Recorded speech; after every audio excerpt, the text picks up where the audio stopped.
Good afternoon, everybody. Just so everybody knows, this is the subcommittee on finance, public safety. We have 4 officers that are going to be presenting today. I think we'll take 2 at a time. We'll take the Attorney General's office, and then we'll take the Department of Public Safety. General, if you're willing and you're ready, you please come up. Oh, I'm sorry. I got ahead of my skis. No, so Dylan, please go ahead. Thank you, Chairman and members of the committee. The Office of the Attorney General is the central legal agency of the state and prosecutor of all criminal felony cases and misdemeanor appeals.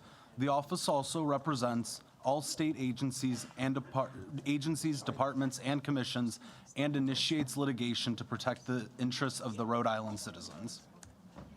The office includes 4 programs, which are listed on this slide. The governor recommends $38.7 million revised expenditures for fiscal year 2022. This is $2.9 million more than enacted. The governor recommends $40.5 million and 249.1 positions for fiscal year 2023, which is $4.7 million and 2 more than enacted. The criminal division accounts for about 56% of the office's budget. Salaries and benefits are nearly 80% of the budget, and the $2.5 million increase reflects 2 new positions and statewide adjustments. As you can see here, general revenues make up the largest share of funding at about 80%. This slide shows the major changes to the enacted budget that will be further discussed. The governor recommends 249.1 positions for fiscal year 2023, which reflects 2 new positions for the mental health court pilot program. You heard the mental health court pilot program proposal on March 16th. This 3-year pilot program would be funded from ARPA funds. The governor recommends $31.7 million to fund the remaining 247.1 positions. It is $2.1 million more than enacted from general revenues, of which $1.9 million is for statewide adjustments. The office requested to add $1.2 million from general revenues in fiscal year 2023 for salary increases for non-executive level staff members, which is the equivalent of a 2 to 3 pay grade increase. The governor did not recommend the requested salary increases. The governor recommends $1.1 million for fiscal year 2022 and $1.2 million for fiscal year 2023 for the automatic fingerprint identification system. This covers the cost of operating the fingerprint system, maintenance, upgrades, and the security for the system. Governor recommends $100,000 from restricted receipts for the Rhode Island Foreclosure Protection Program in the current year. This funding is used for mortgage foreclosure issues and consumer education. This funding was included in the fiscal year 2021 final budget, but was not spent. The governor includes $240,000 in his revised recommendation and $265,000 for fiscal year 2023 from multi-state settlement funds for operational and litigation costs associated with multi-state initiatives the office has been party to. When discussing multi-state initiatives, it is important to remember the 2021 Assembly amended the law, which now allows the office to retain up to $750,000 in any fiscal year for associated costs. Excess funds will be deposited to the general fund. The governor recommends $500,000 for fiscal year 2022 and $600,000 for fiscal year 2023 for complex litigation. Possible cases that have been identified by the office that could require additional services are listed on this slide. Article 11 proposes to establish an adult use marijuana program and includes a provision for automatic expungement of prior marijuana-related possession offenses. The governor recommends $400,000 for the Attorney General's role with the automatic expungement provision. This includes $200,000 for software costs for record storage and $200,000 for contractors to operate the system. The governor recommends $1.3 million in the current year and $800,000 in fiscal year 2023 for technology upgrades. Spending entails two parts. The first is to replace computers, storage, and servers across 9 locations, and software and support services for remote capabilities and cybersecurity. As you know, the office received $60 million from Google settlement funds from the Google settlement during fiscal year 2012. The governor's capital budget includes $4.9 million through the post-fiscal year 2027 period. Funding has been used to purchase new buildings, construct the new customer service center at the Pastori complex, and other repairs. This would leave a balance of $4.6 million. The governor recommends $6.7 million during the 5-year period for capital projects. This includes $4.3 million from Google settlement funds and $2.5 million from Rhode Island capital plan funds. For fiscal year 2023, the governor recommends $2.7 million for all other expenses, which is primarily funded from general revenues. This includes $600,000 for office supplies and maintenance, $500,000 for contracted services, and $1.6 million for all other expenses. This concludes my presentation on the Attorney General's office. I will now be moving on to the Department of Public Safety. The 2008 Assembly consolidated the different public safety agencies into a single department to improve efficiency. The department is made of 6 different divisions shown on this slide. For fiscal year 2023, the governor proposes $161.8 million, including $113.4 million from general revenues. This is $7.9 million more than enacted. He recommends $13.1 million more for fiscal year 2022 and $7.9 million more for fiscal year 2023. Here's a breakdown of the fiscal year 2023 recommended budget by division. As you can see, state police, the largest division, accounts for approximately 2/3 of the department's budget. This slide shows the distribution of positions by division. As you can see, most of the staffing is for state police.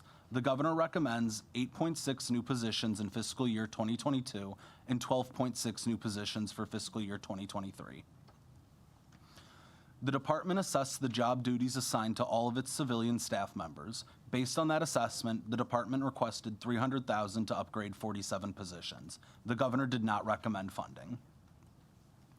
The 2021 Assembly enacted legislation that empowered the department to implement a statewide records management system.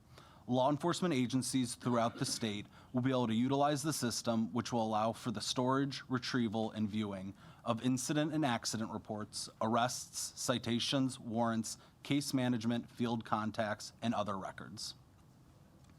The governor recommends $3.6 million from federal funds for implementation, including $2.7 million in the current year and $900,000 in fiscal year 2023.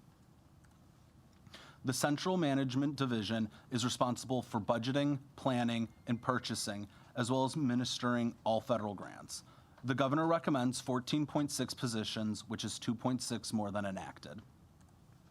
Here's a brief overview of the division's recommended budget. As you can see, it is primarily funded from federal funds and is around $13 million. The enacted budget includes $15 million from general revenues to purchase body cameras for the state police and local law enforcement agencies. The rules and regulations governing the grant program became effective on March 24th, and the body-worn camera use policy is expected to be completed in April of 2022. The governor is recommending 2.6 new positions and a new contractor to implement the body-worn camera program. This includes a program manager, legal assistant, part-time staff attorney, and a contracted position to create the grant application process, begin outreach, and evaluate applications submitted from cities and towns. The governor recommends $4.5 million from ARPA fiscal recovery funds for awards to nonprofits for domestic violence and assault victims. This proposal was heard in committee on March 2nd. Turning now to the state police. The state police is the statewide law enforcement agency. The governor recommends $109.6 million for the state police in fiscal year 2023. As you can see, 3/4 of the division is funded through general revenues. The department delayed the start of the 58th Training Academy from September 2021 to February 2022 with the goal of graduating a class of 50 troopers. The governor is recommending $6 million for the academy, including $2.9 million in the current year and $3.1 million for fiscal year 2023. He also recommends $120,000 to begin recruiting for the 59th Training Academy during the second and third quarters of fiscal year 2023. The governor recommends $3.1 million from all sources for motor vehicle expenses during fiscal year 2023. This includes the enacted level of $1.5 million for vehicle maintenance and fuel, $1 million for repayment to the State Fleet Revolving Loan Fund, and $700,000 to purchase motor vehicles outright. The governor includes $1.2 million from general revenues for vehicle cameras to be placed in all patrol vehicles. This system will be used in tandem with the body-worn camera system to allow for a complete documentation of police interaction with the public. The governor recommends $200,000 from general revenues for a new forensic scientist position and equipment. The new position will allow the department to resecure federal funding and regain laboratory accreditation. Previously, a sworn member did this work, but that individual retired in 2021. The department also requested $85,000 and a new position to create a records unit to oversee all case files and manage public records requests. The governor did not recommend funding. The governor proposes legalizing adult use marijuana in Article 11, which was heard in committee on March 22nd. The governor's proposal includes $1.1 million from a new adult use marijuana restricted account for the state police. This includes $400,000 for 3 new detective troopers to enforce the impaired driving provision and $500,000 to support local law enforcement. The governor recommends $74.9 million, including $67.6 million from general revenues for salaries and benefits for the remaining 325 positions. This includes the statewide COLA for all, but the Rhode Island State Troopers Association. That contract has reached a tentative agreement. E911 is the statewide emergency communication service center that routes emergency calls to first responders. The 2019 Assembly created a new restricted receipt account exclusively for E911 funded by surcharges on phones. E911 is funded entirely through its restricted receipt account, and the largest category of spending for the division is salaries and benefits. The 2021 Assembly mandated the implementation of an emergency medical dispatch system. The governor recommends 6 additional positions to ensure proper staffing during the implementation of the new system by the September 1st, 2022 deadline. The governor recommends $300,000 in both his revised fiscal year 2022 and fiscal year 2023 recommendations to provide a 2 pay grade increase to shift supervisors and telecommunicators, and $5.5 million for the remaining 50.6 positions. The governor is recommending $500,000 in the revised and $200,000 for fiscal year 2023 to upgrade the division's networks. The division will be moving from copper to an optical fiber network. It is a 5-year contract with an annual cost of $300,000. Next, turning to the sheriffs provide judicial security for the state, transport prisoners, and extradite wanted persons.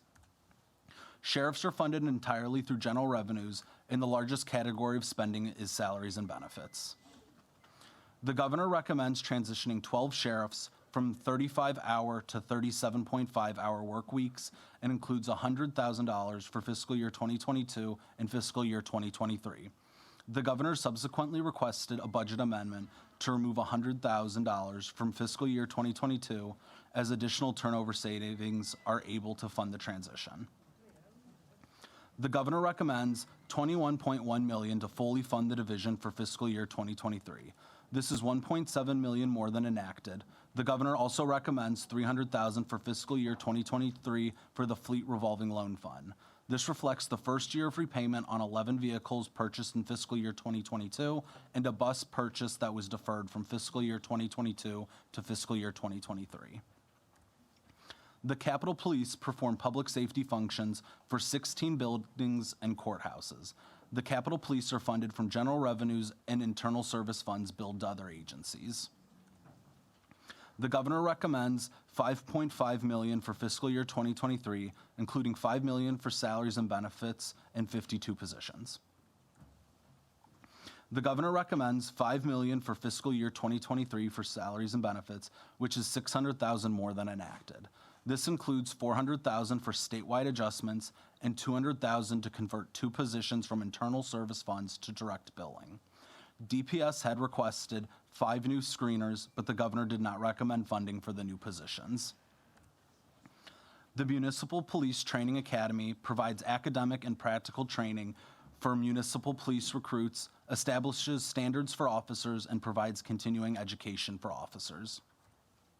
The division maintains 2 full-time positions, and the expenditures are primarily for adjunct instructors and materials. I will finish this presentation with the capital budget. The governor includes $62.6 million for 9 projects. 3 of them are new. I have already discussed vehicles and vehicle cameras, but will briefly take you through some of the other projects. The governor recommends $900,000 from general revenues in fiscal year 2022 so the department can replace its 120 terabyte data storage system. It is hoping to replace it with a 1 petabyte system and is currently awaiting a quote. The governor recommends $8.2 million from RICAP for asset protection. This is $2.6 million more than the approved plan and reflects the inclusion of work the Assembly had not previously approved as standalone projects. The governor recommends $2.1 million from RICAP for the headquarters roof replacement, which is $800,000 more than the approved plan and reflects the rebid of the Kemper gutter portion of the contract. The governor recommends $5.6 million for rehabilitation projects at the Training Academy, which is $2.9 million more than the approved plan. The increase reflects an expanded scope that takes into account pursuing a joint municipal training academy. The department manages a microwave loop network that supports emergency radio transmission. The governor recommends $200,000 annually from RICAP for fiscal year 2022 through fiscal year 2026. This is $100,000 more than the approved plan to reflect the actual cost of the equipment. That concludes my presentations. I'd be happy to answer any questions you may have. Thank you, Dylan. For the members here, obviously, if you have questions for Dylan that is relative to what the presentation he just made, if not, folks from the different departments are going to be able to answer some of those questions for you. Does anybody have any question for Dylan? Thank you, Dylan.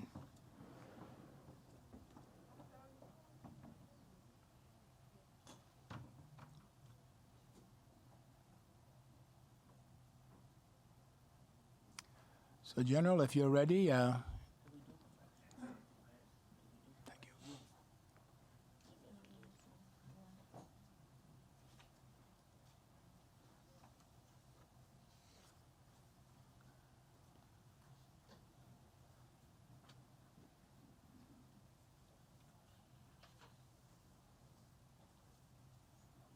Welcome, General, and you may begin whenever you're ready. Is red on or off? Excellent. You can see I don't do this all that often. It's great to be with all of you, members of the committee. I'm grateful for your time. I want to introduce Kerry Baker, our Chief Financial Officer, who really understands the numbers in this complicated, or at least for me, complicated budget very well. What I thought I would do is just highlight a few areas of the office that I think are worth sharing with you. I'll keep that fairly short, and then I'm happy to, of course, answer any questions you have. First of all, let me say that I believe that the men and women of the Department of Attorney General are serving the people of Rhode Island extraordinarily well. They work hard. I've asked them in many ways to reimagine their mission, and they have done exactly that. I want to start by talking very briefly about one significant area in the criminal division, and that is addressing violent crime. Traditionally, and we know that violent crime is up in Rhode Island and across the country, notwithstanding the phenomenal efforts of the men and women in blue, and in the case of the state police, gray, to address that problem, and yet crime is up. And so traditionally the way prosecutors have approached violent crime is to wait for the police to solve a crime and then prosecute it to the best of our ability. I've long believed, dating back to when I was United States Attorney, that there is a different approach, and these times make that approach even more necessary.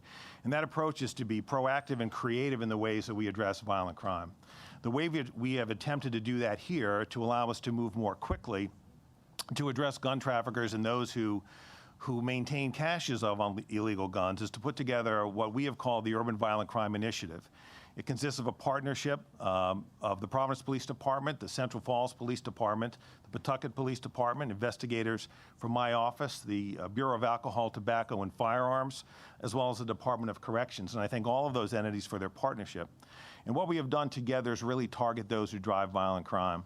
We're able to move quickly between those cities and towns to go after individuals who are trafficking in firearms, straw purchases, and others. We've already made a number of significant cases, and there are others in the works.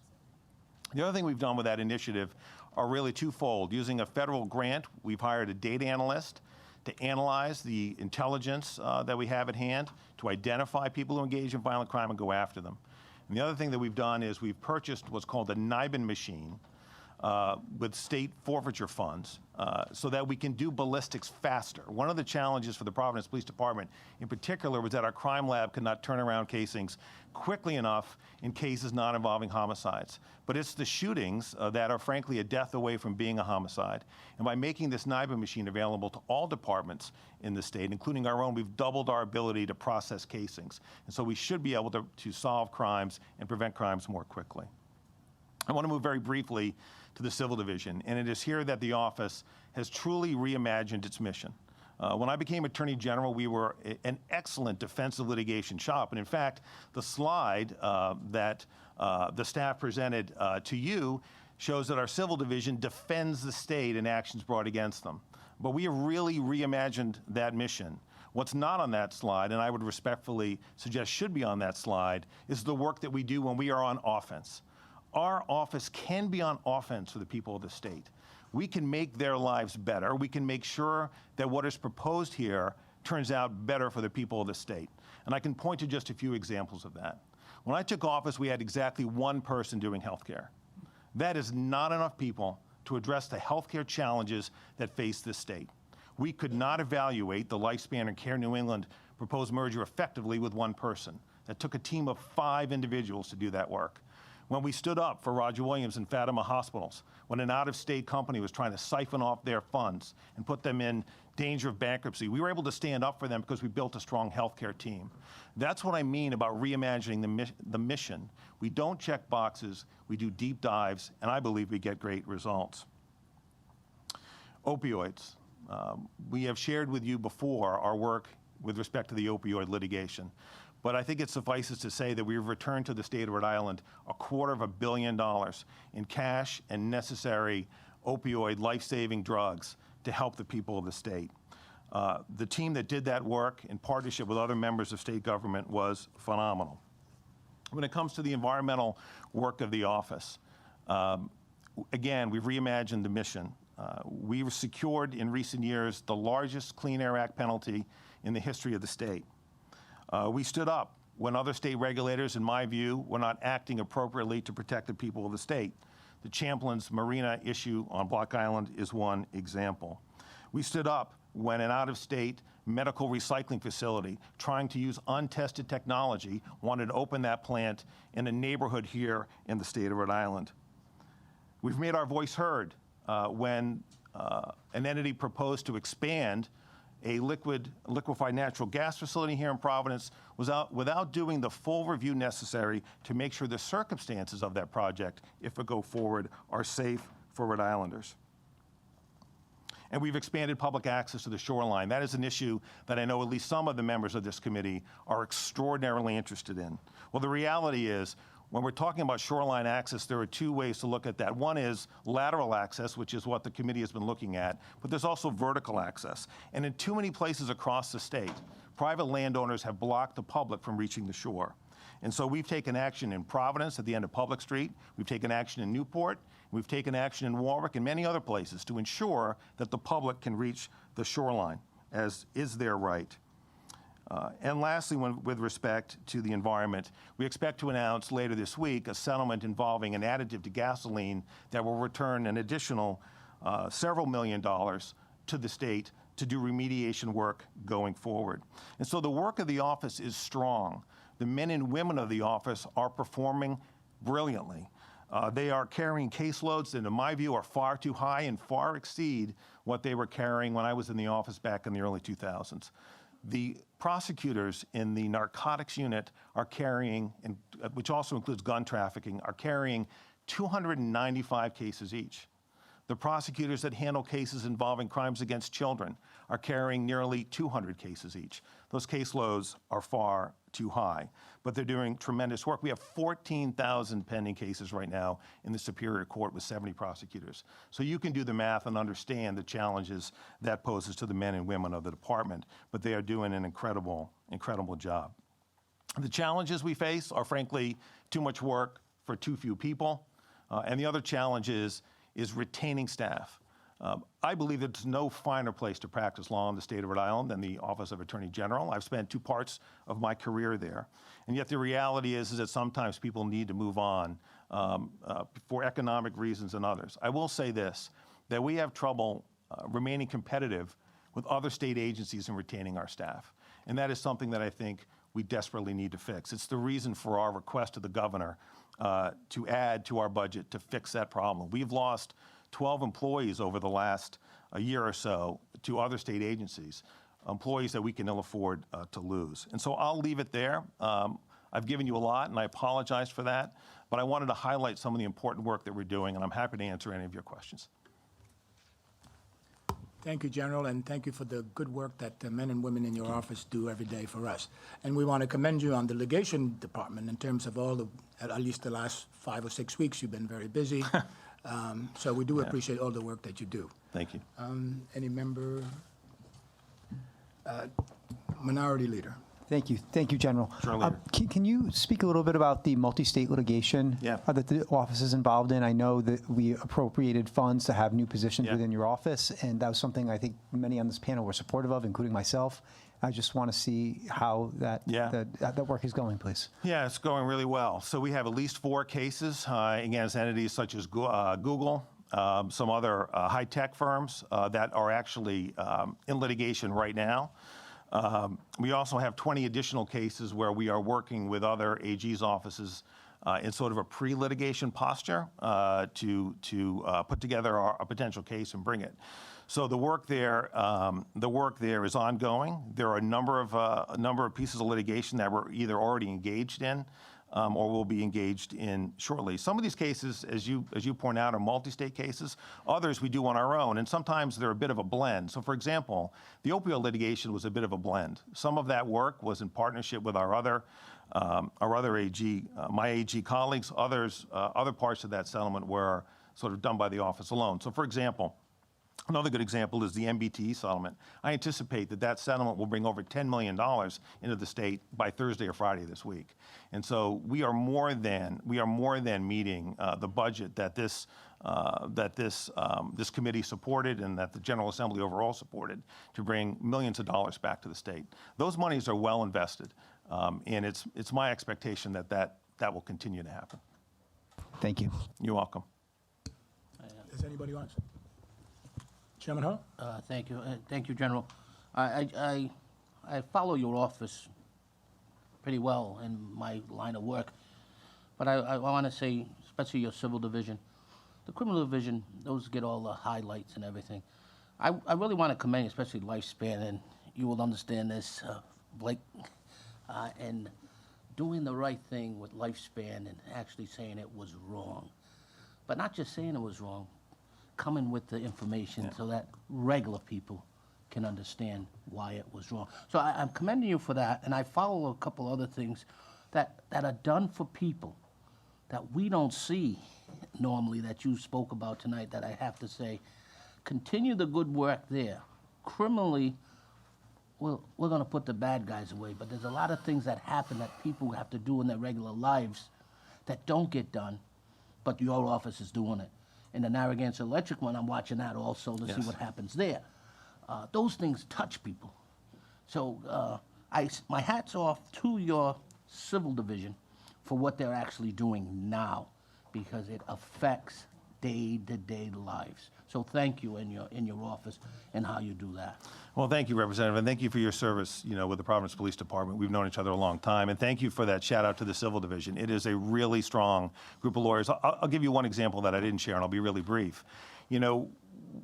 This is an opportunity in our Civil Division to make an impact on the lives of Rhode Islanders. If we reimagine our work, if we look at the tools in the toolbox and just decide to be active in what it is that we do. I'll give you an example. We know that 500 children every year in this state suffer from lead poisoning, and yet landlords continuously blow off the Department of Health because they can't be the hammer to bring them to where they need to be to do the remediation.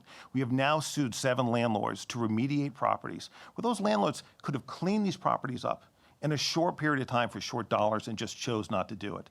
And very recently, there was a family, a mother with 2 children, who was living in an apartment that had lead paint in it. Her children were lead poisoned. And after we went to court, a judge ordered the landlord to remediate that property within a week and put the mother and her 2 children up in a hotel, and the landlord had to pay for their meals and that hotel, the hotel costs. There's an example. It's a small case to some, but it meant a lot to that family and it meant a lot to us. That's the way that this office, if we reimagine who we are and decide to be active and take action, we can benefit Rhode Islanders. It's not always the big cases. It's not always the merger, although I appreciate your kind words about that. It's not always the opioids cases. Sometimes it's the lead paint cases that can have just as much impact. So thank you for those words. Rep. Diaz. Oh, Chairwoman Diaz. Thank you so much, Chairman. Attorney General Nerona, thank you so much for the wonderful job you're doing for Rhode Islanders. I witnessed firsthand how your department changing the life of so many people when they have a criminal expunge record and they're able to get a job, they're able to get housing and so many other things that are vital for humans, and because of record, they were not able to do that. But after I say the nice things, I have a question for you. Sure. My question is not too hard, but it's something I don't understand, and I would like to be educated. In the presentation we had today, we have 1.2 million for the automatic fingerprint identification system. What I get confused is, it is a new investment to the existing system, and I don't understand what is automatic in terms to public having access to. Can you please elaborate into this, because I'm not sure what I'm reading here. Is in the presentation, slide 13. Yeah, I just double check that. Yeah, so the automatic might refer, I'm not sure why it says automatic fingerprint ID system, perhaps because, it's advanced and it's rather fast, but that is just the fingerprint system. And the reason that it's accentuated in here, and it might seem like new funding, it was converted a couple of years ago from an escrow account to a fingerprint restricted account, and that's why it's now showing in our budget in that regard. So that's might be why it looks new, but that system has been in place for decades. Thank you for the clarification. Mm-hmm. And then I have another question in this same area. Thanks. The last time I helped somebody to get the fingerprint, they had to pay a minimal amount of money. Is there any waiver for some individuals who may don't have the $5, that is possible in Rhode Island, or may not able to cover the expenses? That maybe stop that individual to get a job or something that is important. Yeah, you raise a great point, Madam Chair, and that first of all, the number of background checks that we are running per year is in the tens of thousands. It's really an astounding number how many background checks. We run 2 kinds. One is a full FBI background check. The statutes require those kinds of full FBI fingerprinted background checks for certain kinds of employment or certain kinds of work, and then other things require just a state background check. We are in a much better position to waive the fee for the state background check, and if a person arrives at our BCI office and asks for a waiver, we strongly consider it. When it comes to the FBI background checks, because of the cost that the FBI charges us, it's much more difficult to do so.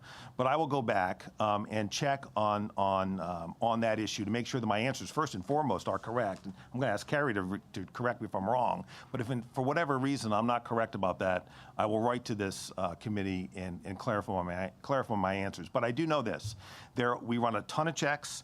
Many of them are FBI checks. Some of them are state checks. The state checks are cheaper. The FBI checks are more expensive in large part because we have to pay the FBI to run those checks.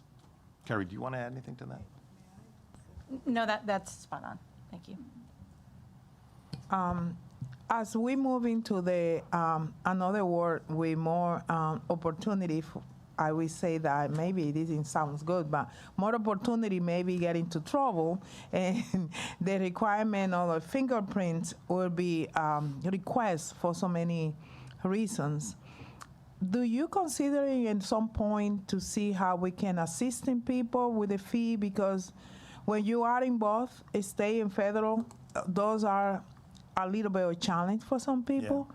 So if you need help in that, I'm not talking in behalf of finance because I can, but I would like to work in something like this. This similar to what we did for the GED when people were not able to afford pay the test for GED. We were able to exempt to waiver the fee based on the income level. So I don't know. It's something put in your mind. I know you're able to come out with something, and we can work in that. So thank you. Absolutely. And I will tell you that we make every effort not to turn someone away if they need a background check, particularly for employment. You know, we understand, you know, how important it is and that it's not optional, that these things are required. And so we really try to work with people. But we will get back to you on that, and I'm happy to work with you on that any way that I can. Thank you. Thank you, Madam Chair. Any other member have a question? General, well, thank you very much for coming. Thank you very much. As always. Thank you for hearing me. Thank you. Appreciate the time. Thank you.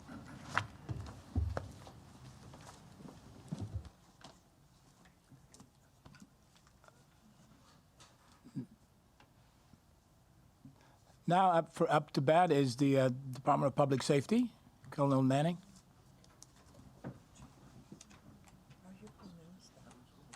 Manning?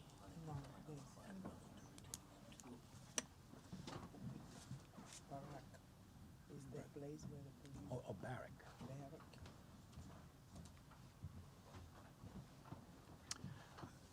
Welcome, Colonel, and as always, you may begin whenever you're ready. And if you probably heard some questions, you know, some things that you wanted to highlight, you go right ahead. Thank you, Mr. Chairman. Well, first, thank you for the opportunity to testify tonight on our budget, and also to the members of this committee. Past 2 years have been extremely difficult for anyone that's worn a uniform or in any type of public safety. But on behalf of all members of DPS, all 650 employees that work with me, the troopers, sheriffs, Capitol Police, 911 telecommunicators, central management, public safety grants, everyone, I'd like to personally thank you, this House of Representatives, our Senate, and our governor for providing all the needed resources we needed in the short and long term and supporting us through these challenging times. I will go over, I'll keep this as brief as I can. There were really 3 areas in my budget that we really hone in on. I'll go over the 2 that are the easiest to speak about, and then I'll go to the 3rd. Number 1 was the infrastructure facility modernization. I'm happy to report that in the past couple of years,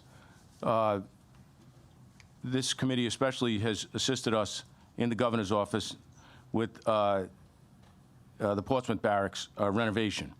So in 2013, Portsmouth Barracks was closed due to personnel issues, and within a year, we're going to be opening that up after a $2 million renovation, much needed in the East Bay.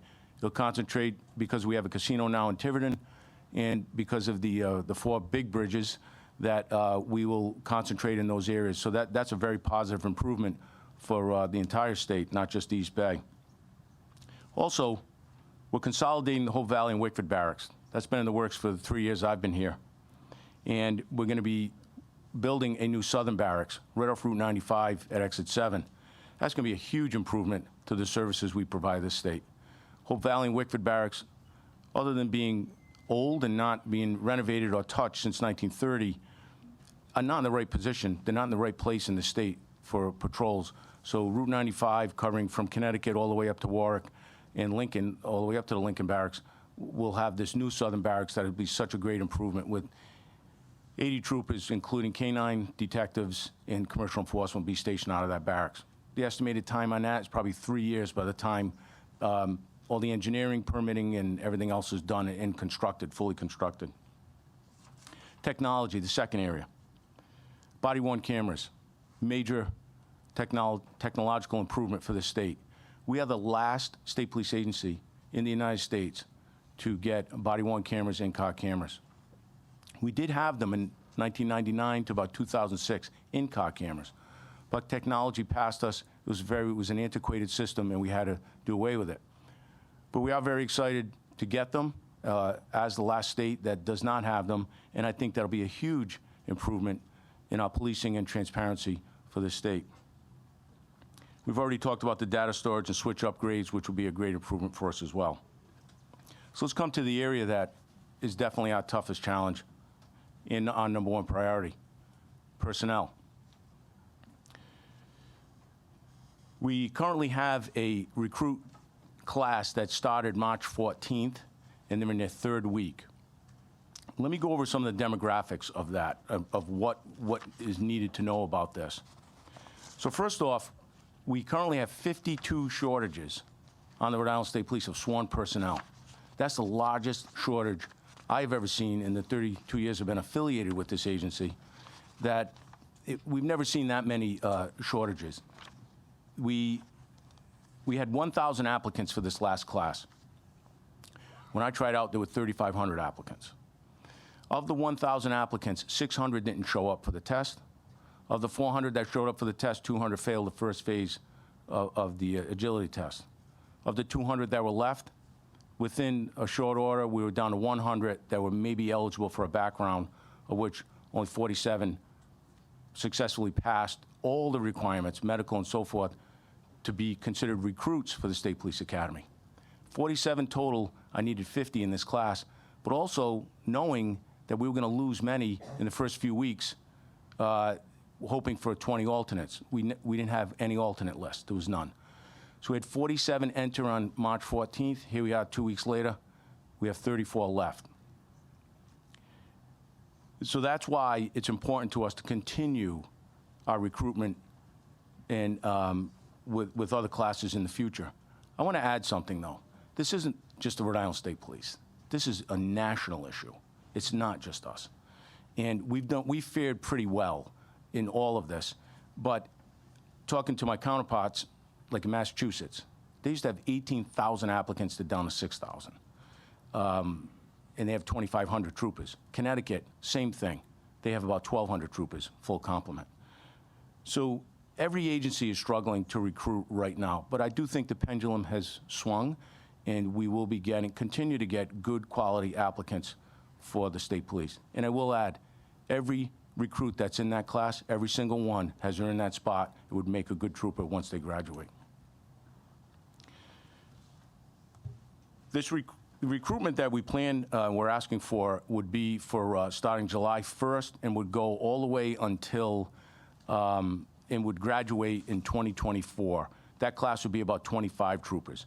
Even, so if you do the numbers, 52 vacancies, say all 34 make it right now, okay, so we're down about 18 right there. If we put another class of 25 in, we're still just gonna be right above what we really need. So this is something that we have to look long-term at every couple of years, putting in a moderate-sized class. I'm extremely proud of my agency, and it's been an honor to serve in this capacity. So I will leave it there, and I'm sure they'll have some questions for me. Thank you, Colonel. Any other member have a question? Chairman Hall. Thank you, Colonel. Do you anticipate any retention bonuses that have services throughout the state to keep your employees employed? Sir, my union, when they were negotiating, they just settled a contract, it said they would not ask for, nor would they accept a retention bonus. It is what it is. So it's a good group of men and women, and that's what their answer was. There will be no retention bonuses for members of management from lieutenant on up. Thank you, Colonel. Thank you, Chairman. Madam Chairman, Diaz. Thank you, Chairman. Chief, it's a pleasure to having you here again. Thank you. And I'm glad that your presentation started by reporting all the barrack remodelation that you proposed 2 years ago before the COVID. And I remember those pictures that really is sticking in my mind, how awful places were where the police, state police, were serving to the state. So I'm so pleased that the project is almost complete, and we have a great locations where the state police can do a more efficient services through the day. My question to you is about the incoming, or the one is already in place, the training academy. Also, I remember you was in the process to recruit candidates, and unfortunately, you dropped from 1,000 applicants to 34, which is the numbers that right now attending the training. So my question is, how is the diversity of the class? In order to understand how the state police can serve to the diverse population of the state of Rhode Island. Yes, ma'am. The class is diverse. It was about a third of the class that went in at 47 was represented someone of minority status. And right now, that number has dropped a little because of just people who just didn't want to stay or whatever. It didn't really matter what color or gender they were. If they didn't want to stay, they left. But we do have if you look at the class composition, out of 34 that are left, there's 26 white, 2 black, and 6 Hispanic, and 1 female is left. And I was just informed that female got injured, so we're hoping to retain her as well. Thank you. Madam Chair? Thank you so much. And my second question, I'm sorry. Thank you. My second question is also related to the training academy. During previous conversation, we talked about the importance of training academy more often, because we're waiting for so long to replace the current state polices.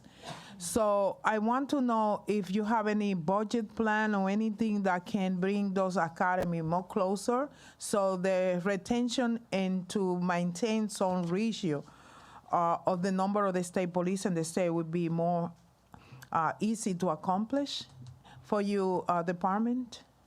So that's a very good question. So I came on in 1990, and there was a similar, history is repeating itself. There was a similar issue back then. So they had classes more closely together. 1990 was my class, 1992 the next one, 94, 97, 2000, and then it went a little more spaced out from that point forward.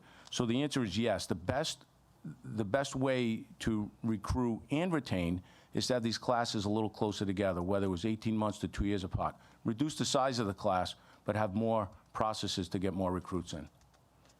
May I have another one? I'm sorry. Go ahead, Chairwoman. Also, I experienced to see in the city of Providence that in order to increase diversity, what the Providence Police Academy does is giving support, extra support to the diverse recruit individuals that sometimes they don't have the luxury or the opportunity to born in United States, and they behind a little bit. They give you extra little help in order to retain and helping those to comply with the requirements and everything. Is any plan in mind or anything to helping candidates in the future? Yes, ma'am. We, in 2019, the state police started a mentorship program for the recruits that went in. What we found was that if you were not familiar with how difficult it was, not only through the application process, but once you go in the academy, that a lot of times you became, you just left. So they started a mentorship program that in 2019 that we retained much of the recruits that came into that class. This has been an extremely difficult recruitment period for all of law enforcement, not just us. And we took every single candidate that passed. The 47 that were chosen because they passed every single phase of our process. So, and we also have a community diversity equity unit that was started in June or July of 2020 to help us in outreach to the communities to bring in a more diverse applicant pool. So far, we've fared pretty well. Thank you. Thank you, Mr. Chair. Thank you, Madam Chair. Rep. Bell Wilkinson. Thank you very much, Mr. Chairman. Colonel, I would like to talk to you a little bit about the adult use marijuana program. And so I noticed that on slide 23, it said that $400,000 and 3 detective troopers would be promoted to enforce the impaired driving provision. Do you have a copy of the deck that we were briefed on? Yes, ma'am. Okay. So my question is, with those 3 detectives, would they be certified, if they're not already certified, as drug recognition evaluators? So, ma'am, there's 2 phases to that. The detectives that we're talking about would be used in more of a regulatory role to assist DBR with the regulation of adult use marijuana, whereas the additional funds that would come in through other regulatory fees would help not only the state police, but all the municipalities and drug recognition experts, which is a very labor-intensive, very tough thing to get certified in, because as you know, there's no chemical test currently that can prove what impairment is with marijuana. Yes, I am aware that the certification takes 80 hours and that the last 16 hours is supposed to be in the field with a certified drug recognition evaluator. And so my concern is that, to my understanding, the money that's going to be peeled off and put into the program is going to be coming from some of the tax revenues that comes from adult use marijuana. So, I mean, wouldn't you expect that we would have some of these certified evaluators in place before we roll out the recreational use marijuana program? So, ma'am, we do have drug recognition experts, and we've had them for years. It's not a new concept, it's to get more. Right. When this first came up 3 years ago, I went to the Massachusetts State Police, which had just legalized adult use marijuana, and asked them, okay, what was done right, what was done wrong? And the answer I got was that there were not enough DREs ready to go once it was legalized. So that is an area that we definitely need to increase. Not just state police, all municipalities need that. So is there an opportunity, or would there be an opportunity for any of our state police officers to become certified trainers so that the municipalities could be trained locally instead of absorbing the cost of sending their law enforcement officers out of state? And in addition to paying for the training and transportation, they would also have the per diem rate that the officers would get. I definitely think it would be a service to the municipalities. I just don't know whether or not we're set up to do that. Yes, ma'am, that already is the plan, to get as many train the trainers as we can to prevent, troopers and police officers having to go out of state and be self-sustaining in the DRE area. So, Colonel, when would that actually roll out as a program for the train the trainers and having more municipal officers as DREs? Well, so right now we do have DREs. We have them covered. But once again, I can't explain enough how difficult that job is. It is extremely labor intensive to get everyone certified, and you have to constantly recertify in that area. So we do not have any train the trainers as of yet, but that is something we're looking at to find out the best way to do it. Because once again, a lot of states are looking to legalize adult use marijuana, and it's a very sought after training program. All right. Thank you very much, Colonel. Thank you. Thank you, Rep.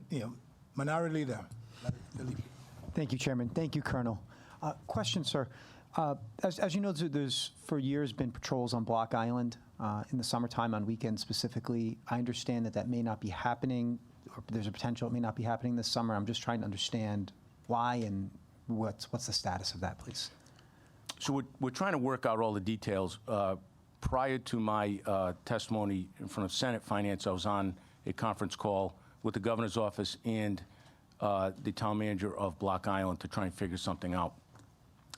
As you know, I love Block Island, and because I worked there 11 summers. I was a trooper there for 4 summers full-time and 7 part-time.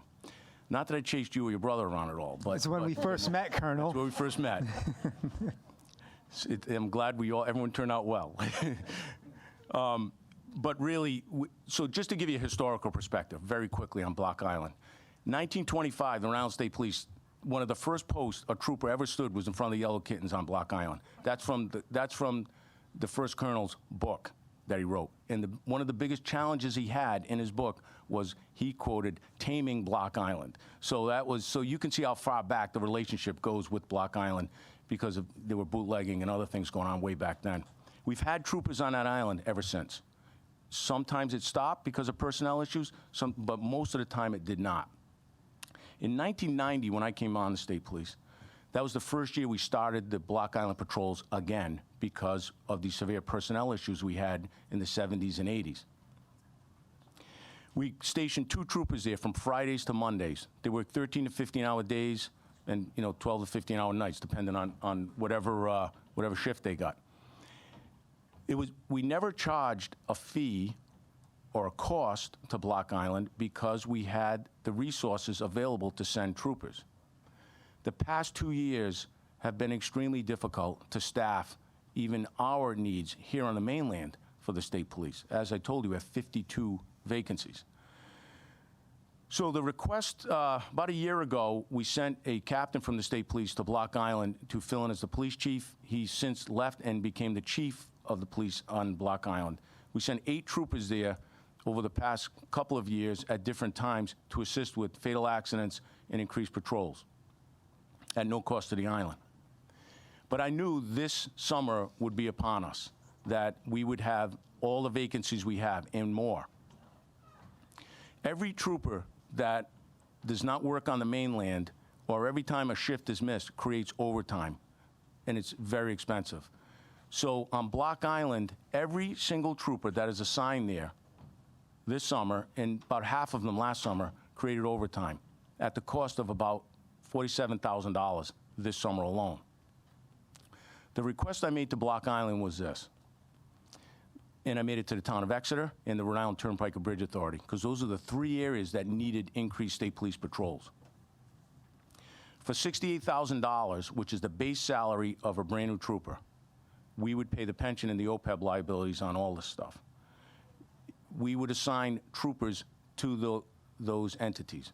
2 troopers to Exeter, 2 to the Turnpike and Bridge Authority to cover that long stretch of from Route 1 to 138 all the way to Secana Bridge, and 2 troopers to Block Island for 6 months, from May to November or from April to October. The total cost of Block Island would have been $68,000 to have 2 troopers assigned there. So that was rejected by the town at this time, and we're trying to work out the details of how we can send troopers so it doesn't impact my budget as much as it does.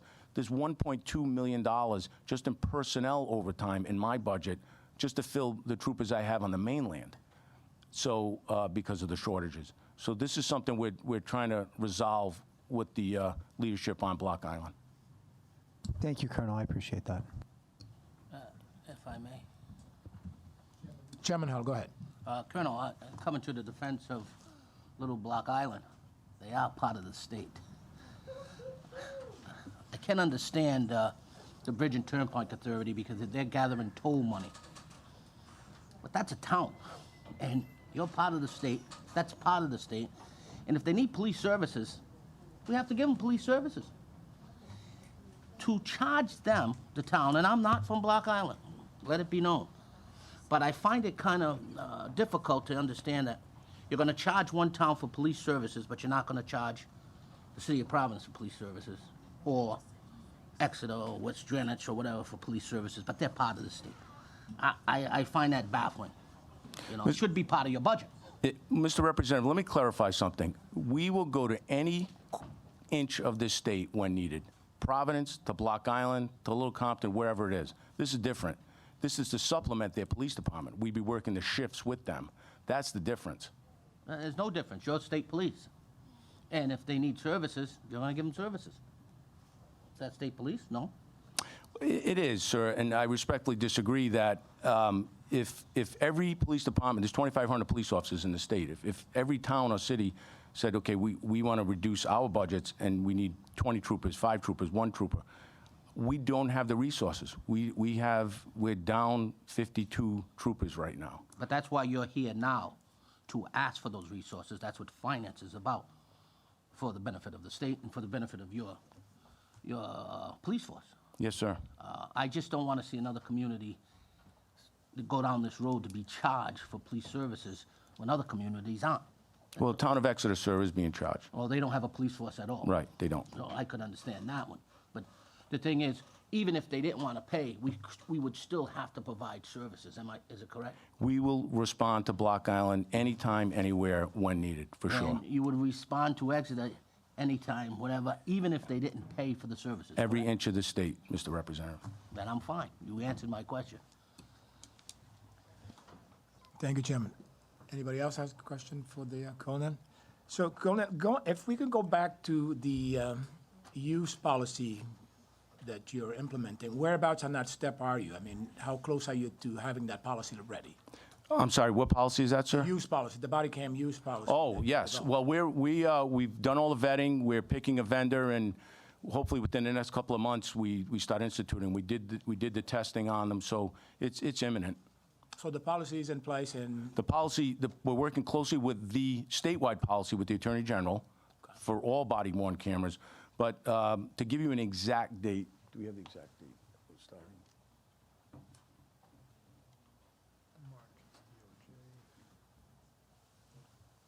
So this March now, the Department of Justice is reviewing our grant approval, and in April of 2022, the policy is going out to public hearing, and it's shortly after that. And to follow up on that, so how would the cities in town be able to get their hands on these body cams when they do become available? So how's the rollout going to be? So there's $15 million that's in our budget that goes through the Public Safety Grants Administration, and the individual police departments would apply for money for those grants for the body-worn cameras, and then it would be distributed that way. Okay. Well, thank you very much. Now, I understand, Colonel, that you're going to be leaving us, Yes, sir. and you're going to be going to the wonderful town of North Kingston. South Kingston. South Kingston, I'm sorry. And we all want to wish you the best of luck in your new endeavor. Thank you very much, sir. Thank you. So next up, the fiscal staff overview, the military staff, and the Department of Correction. We have Jack and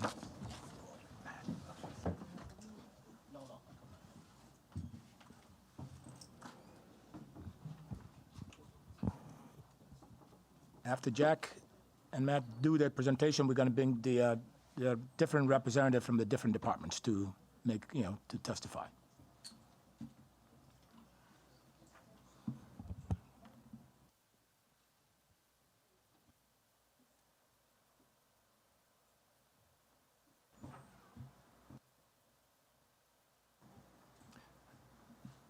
Gentlemen, start whenever you want. Thank you, Chairman. Members of the committee, I will be reviewing the military staff's budget, after which my colleague will present that of the Department of Corrections. The military staff trains and prepares members of the Army and Air Guard and state militia. It also supports the active forces in national defense and provides responses to state emergencies as ordered by the governor. The governor recommends fiscal year 2023 expenditures of $47 million, which is $5.8 million more than enacted, including $400,000 more from general revenues. Over 3/4 of the military staff's budget is from federal sources. Rhode Island capital plan funds make up the next largest portion at a little over 7%. The increase is primarily the result of cost of living adjustments, utilities, and ongoing capital projects. The military staff is responsible for maintaining a large portfolio of military facilities for the National Guard. As a result, nearly 3/4 of its budget is dedicated to constructing and maintaining capital assets. The military staff is authorized for 92 positions, and as of March 12th, it had 84 positions filled. The governor recommends staffing of 93 positions, one more than enacted.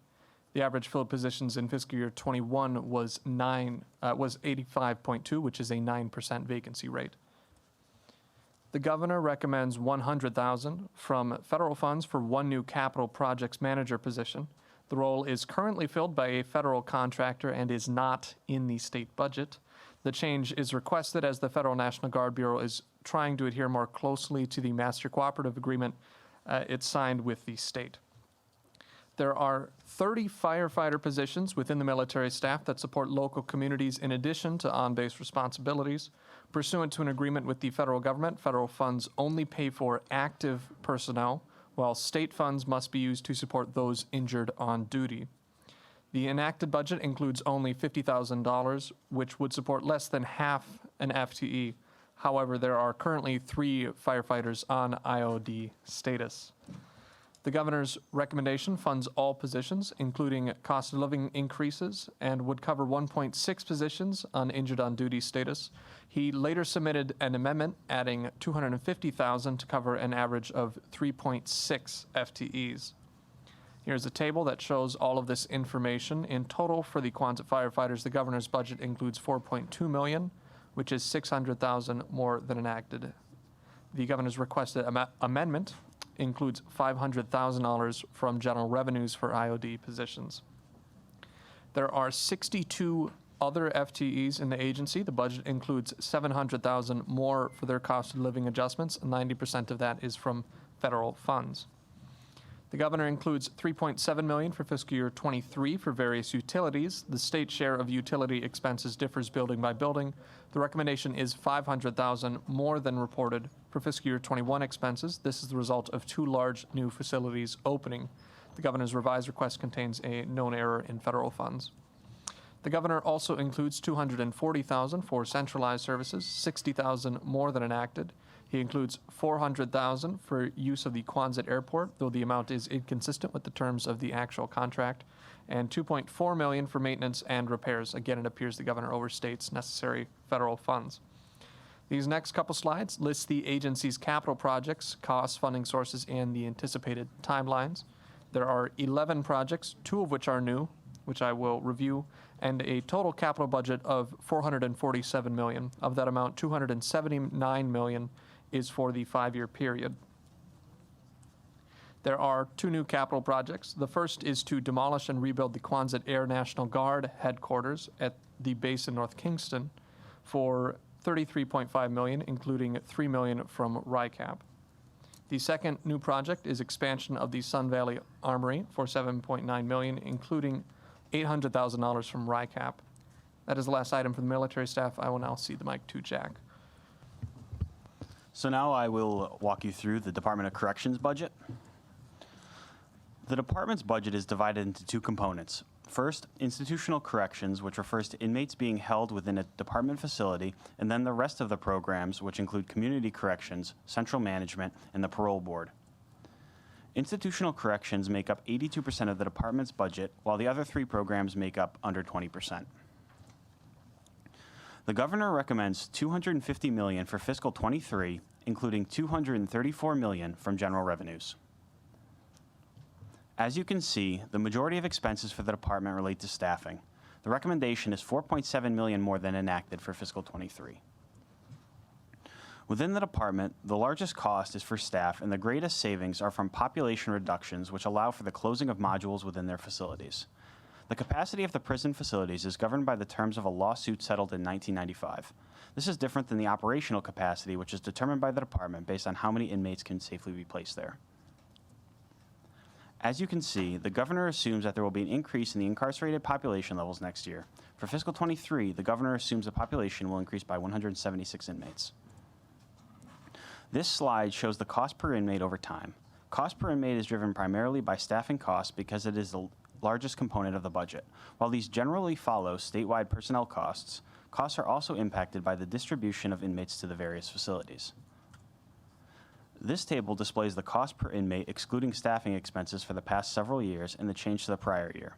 For example, the cost per inmate in fiscal 2018 was $523 more per inmate than in fiscal 2017. This excludes personnel costs, but includes items such as food, clothing, medical costs, and linens. One of the most variable components of this cost is the medical expenses. The governor recommends 1,427 positions for fiscal 23, which is 3 more than the enacted budget. The 3 new certified nursing assistant positions will be discussed in a later slide. The governor includes several initiatives to decrease overtime in fiscal 23, including reducing the number of off-site healthcare visits, closing modules, and hiring additional correctional officers. Overtime is expected to be higher in the current year because of the need for social distancing in response to the pandemic. The enacted budget includes overtime savings of $1 million from changes in the department's absenteeism policies. The Rhode Island Brotherhood of Correctional Officers filed an unfair labor practice against the department, and the department lost the initial ruling and is currently appealing it. The governor restores the savings from this initiative in both years. The department receives funding to offset staff costs for housing undocumented inmates. The recommendation includes $1.1 million for fiscal 23. Last year, the Assembly provided 4 new healthcare positions to expand the department's in-house medical capabilities. The governor includes a proposal to expand that initiative and includes 3 new certified nursing assistants to reduce the number of off-site healthcare visits. The governor also assumes a new correctional officer class in each of his budgets. Currently, Class 85 is underway and is expected to graduate in June with 56 new recruits. In fiscal 2017, the Assembly included funding to help treat inmates with opioid addictions. These funds are used to screen for opioid use disorders, determine treatment options, and administer that treatment. In fiscal 21, the department served 1,300 people. This program is funded from a combination of sources. The governor's fiscal 23 recommendation includes additional opioid stewardship funding to expand this program. The department provides discharge services for inmates leaving its care. The department has continuously experienced issues with vendor service delivery, and in response, last year, the governor recommended and the Assembly authorized 7 new positions to bring these services in-house. The department expects to have all positions filled by the end of next month. The governor includes funding of $2.2 million for mental health services. These services include psychiatric services that are provided on-site Monday through Friday and are on-call services for the weekend. The department is currently a defendant in a lawsuit regarding seriously and persistently mentally ill, often referred to as SPMI, inmates housing. The Assembly authorized $750,000 last year to hire a consultant to assist with the development of a unit for this population. This funding is maintained in the current year recommendation. The department requested funding to become accredited by the National Commission on Healthcare or Correctional Healthcare. The governor provides funding for an application fee. The Correctional Industries program within the Department of Corrections provides products and services to many entities around the state. The program is designed to be self-sustaining, and any surplus funds are to be placed in the general fund. Since 2016, the department has had expenses exceed revenues and has used advances from the general fund to cover shortfalls. The governor proposes to cover this deficit in the current year with an appropriation. The governor's budget allocates funding in each year for the office's share of centralized services. The governor includes $15.5 million for fiscal 23, with the largest share of these expenses related to the facility's maintenance charges. Other expenses include its cognitive behavioral therapy program, which is a psychological treatment program, and a federal grant for the department to find innovative ways to address domestic violence. The governor also includes a lease agreement for a new lease for the probation and parole unit in Providence. I've included this slide and the next slide for your reference. The final component of the budget being discussed today is its capital recommendation. The governor includes funding for 3 projects. This includes 2 ARPA projects heard on March 1st and March 8th. The slides for those projects are here for your review. So the department has 2 projects that use Rhode Island capital plan funds. The first is for facilities renovations and includes $3.4 million for ongoing renovations at the medium security facility. The governor also includes $250,000 for a facility study for the behavioral management unit, which will evaluate the site needs, design, and cost for that unit. Finally, the governor also includes $5.1 million for fiscal '23 and $4.1 million annually afterward for its asset protection project. That concludes my presentation today. We are happy to answer any questions you may have. Thank you, Matt. Does any member have a question for the matter, Jack? Jack or Matt? Chairman Diaz? Yes, thank you. Thank you. I have a question. Slide 9. Can you please give me some information or explanation why we decrease? Sorry, I got that wrong. Because we increase, the last line increase in 23, right? It's increase, not decrease. No. So within the Department of Corrections, correct? Yes. Okay. So yes, next year the cost per diem is expected to decrease per inmate. Do you know the factor of the decrease? Yes. So it's related to healthcare expenses. The medical costs, as I had mentioned, tend to drive the fluctuations in these costs. There's an inmate that was in a long-term hospital. They had been in the hospital for a while, which drove up the cost for the overall per diem within the department in the current year. Okay, thank you. Thank you, Rep. Diaz. Anybody else has a question? Guys, well, thank you very much. So then we'll bring up the Department of Correction first.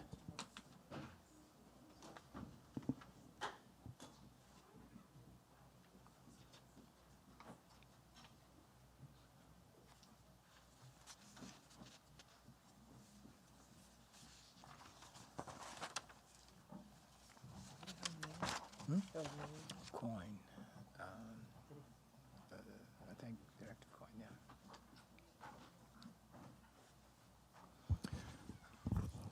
Thank you, Director. You may start whenever you're ready. Thank you, Chairman. It's a pleasure to be back here again. Nice to see you again. As usual, your staff has done a great job in summarizing the financial picture of the department. So what I'd like to do is just go over a couple of brief highlights, and then I'd be happy to answer any questions that you have. As has been my practice, I've brought the core members of my team here with me tonight. Certainly sitting with me is Assistant Director for Administration, Wayne Salisbury, and our CFO, Brenda Broder, but I've also brought other members of my exec team as subject matter experts in case there's a particular question you might have. I want the committee to have immediate access to the most accurate answers to your questions. So first, COVID. Many of our operations have returned to pre-pandemic status. Some have not. In-person adult visits for inmates have returned, and we are anticipating allowing inmate children visits to begin possibly as early as next week.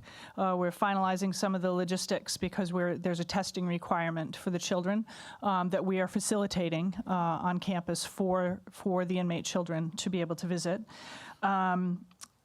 Where am I? We're still requiring masks to be worn at the facilities for both staff and offenders and anyone entering the facility when social distancing is not possible. And so I think we've done an excellent job during the pandemic, especially if you compare us to our peers nationwide. We did unfortunately lose 2 officers, Lieutenant Russell Freeman, and 3 months ago today, Correctional Officer Richard Karsha to COVID.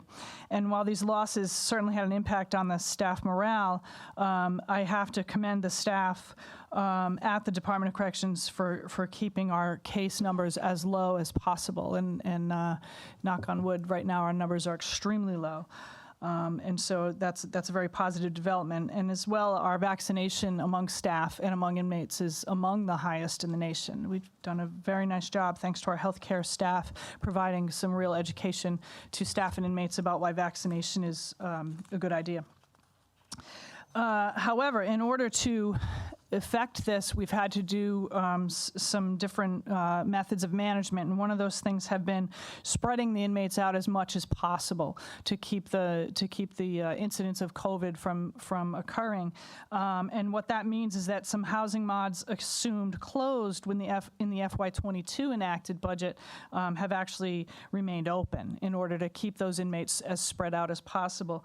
Right now, we've been looking at whether and which mods can be closed prior to the end of this fiscal year, and we believe that some can. And the FY23 budget does assume that these housing modules can, in fact, be closed, certainly barring some sort of rampant new variant that could set us back. But that's our anticipation. Our next class of correctional officers, Class 85, began last Monday, March 21st. We started with 59 candidates, 56. We're down to 55. We're in the process of recruiting for Class 86, which will take place in FY23. Class 85, we don't anticipate will have any impact on the budget in FY22, but it's estimated that it will have an impact to overtime starting in July. And currently, there are 80, possibly slightly more than 80 CO vacancies, which are going to continue to increase through the end of the fiscal year. And so while we're very happy to have the class and look forward to bringing them on, and it'll certainly help, it's not going to fill every one of our CO vacancies. As the Colonel discussed, we feel his pain. Like law enforcement across the country, we are struggling to recruit. We've had some significant challenges to recruitment. We have had core members of our training and recruitment teams attend conferences and other kinds of brainstorming sessions with their peers nationwide to try to improve the way we recruit to bring more people into the fold. But just as the Colonel is experiencing with the state police, the applications are not what they used to be. We had a PT test, the agility test, if you will, a couple of weeks ago for Class 86. And there were about 125 candidates invited that day to come to the PT test. These are 125 people that had already taken the written exam. Of those approximately 125, 28 or 26 candidates showed up, and 8 passed. So we are really scrambling to get as many COs as we can, but it's very difficult. One of the initiatives that we will be talking about down the road is increasing the stipend for officers while they're in our academy. That stipend hasn't budged in many years, and it's not something anyone can live on for the 12 weeks that they're in our academy. In addition to the CO vacancies, I should mention we're also experiencing some staff shortages within nursing, which is a common refrain, particularly during COVID. I know that BHDDH and the Vets Home have had similar experiences and challenges with their healthcare staff. We have continuous recruitment for our nursing staff, but various aspects of being a nurse at the ACI frankly makes that a challenging endeavor to recruit people. They generally can do better financially in another setting, like at a hospital or maybe even a nursing home. And the scheduling of nurses at the ACI is a detriment to recruitment. We recently had a recruitment, we got all the way down to 1 successful candidate out of a very small number before that. And finally, that candidate backed out at the last minute, citing the fact that they didn't want to be scheduled every single weekend. And so we are in contract negotiations, and I know that is on the table. I want to be careful, but I did want to mention that. I'd like to provide an update on the pending litigation regarding the SPMI population. You can see in our budget that we are seeking some funds to help us create a behavioral management unit, or BMU. Our chief legal counsel continues to work closely with the Attorney General's office and remains in mediation discussions with the federal court on these consolidated lawsuits. We've had a nationally recognized consultant. His name is Dr. Joseph Penn. He actually used to work in Rhode Island. He's a forensic psychiatrist, and we've worked with him previously. He was hired utilizing the $750,000 enacted in FY22, visited all of our facilities, and he's working to provide his expertise in correctional procedures related to restrictive housing and the health needs of SPMI inmates in the context of that lawsuit. And we're working to open the pilot BMU, Behavioral Management Unit, at high security, which would require infrastructure changes and security equipment. This is assumed to hopefully be operational this summer. The BMU's purpose would be as an in-between, if you will, or a step down from the more restrictive and intense residential treatment unit, which is mainly geared toward inmates with significant persistent mental illness who struggle to succeed in general population. And general population. So it would be a step down or an in between the RTU and general population for those inmates' needs. Finally, I'd like to address an issue related to Correctional Industries. As you're aware, Correctional Industries is an internal service fund, and it's required to be self-sustaining. And while it's meant to be a vocational training opportunity for inmates, its funding structure requires it to be run like a business, keeping profits as a priority. Therefore, historically, cash loans have been required throughout the fiscal year to continue the operations. These loans are paid off when receipt of sales is posted, and this has been the practice, as I said, for many years. Due to COVID, like many businesses, sales have declined, and Correctional Industries has been struggling. The process of allowing loans to industries will not be an option in FY23. Therefore, the governor has included a one-time payment to clear the remaining loan balance in FY22. And while sales have increased over the last several months due to pending orders from, for example, the colleges, we do the furniture, the dorm furniture for the Rhode Island State colleges, those will be delivered once the school year is over. The department is outlining changes to this program, and I have a team working on this to offer additional job skills for inmates which are marketable in the community. We received a grant a couple of years ago to study the market, because while I think the intentions are good at Correctional Industries, I think that we've fallen behind in terms of relevance to the actual job market in what we train inmates to do in Correctional Industries. And so we're looking at that. We may be submitting possible changes to the state use law and changing some internal processes, certainly to avoid the request for loans.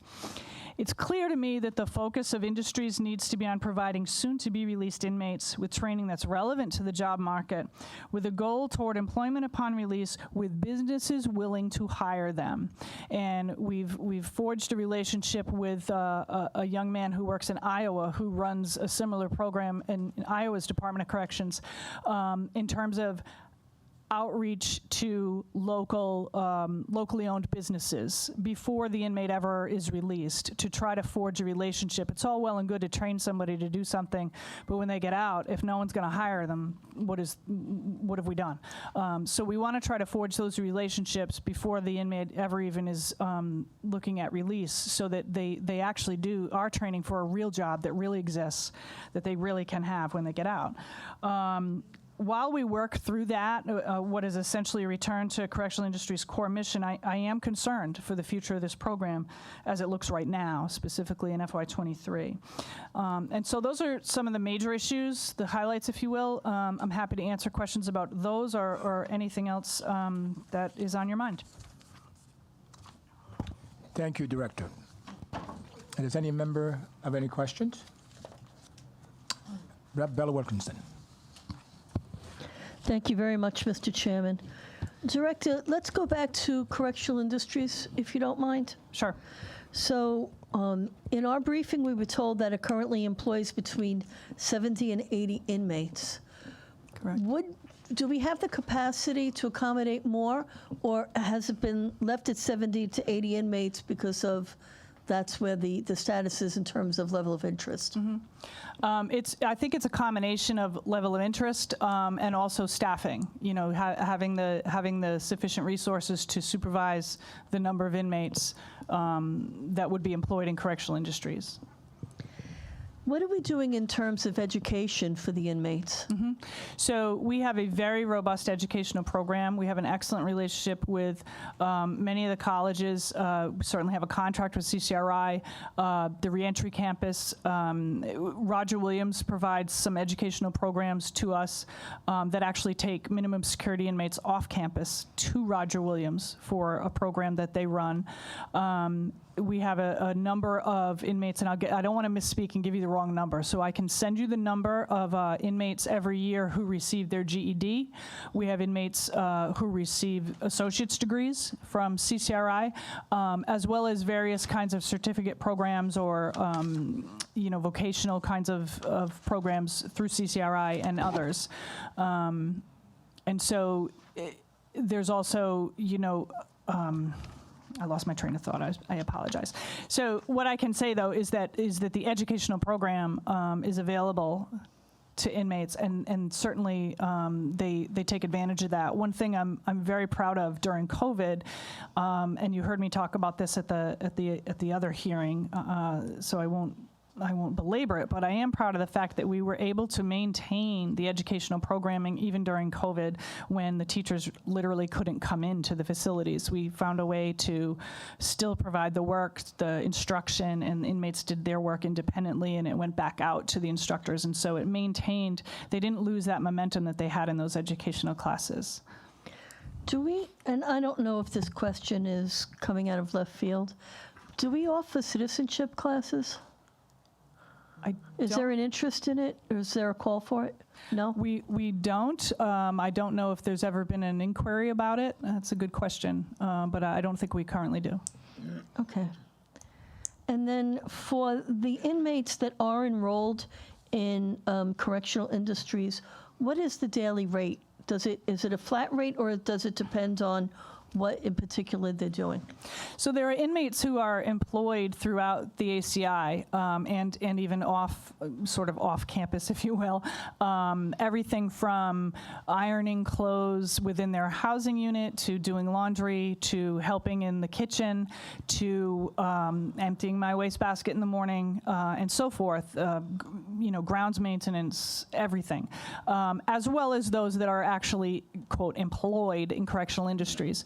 And so the benefit of having those jobs is twofold. One, they are entitled to time off sentence per statute for something called industrial time, and it's 2 or 3 days a month. I think it's 2. And then in terms of wages, that is also set by statute, and it's up to $3 a day. And it's not a lot. I'd like it to be more. It's actually, believe it or not, we are not an outlier nationwide.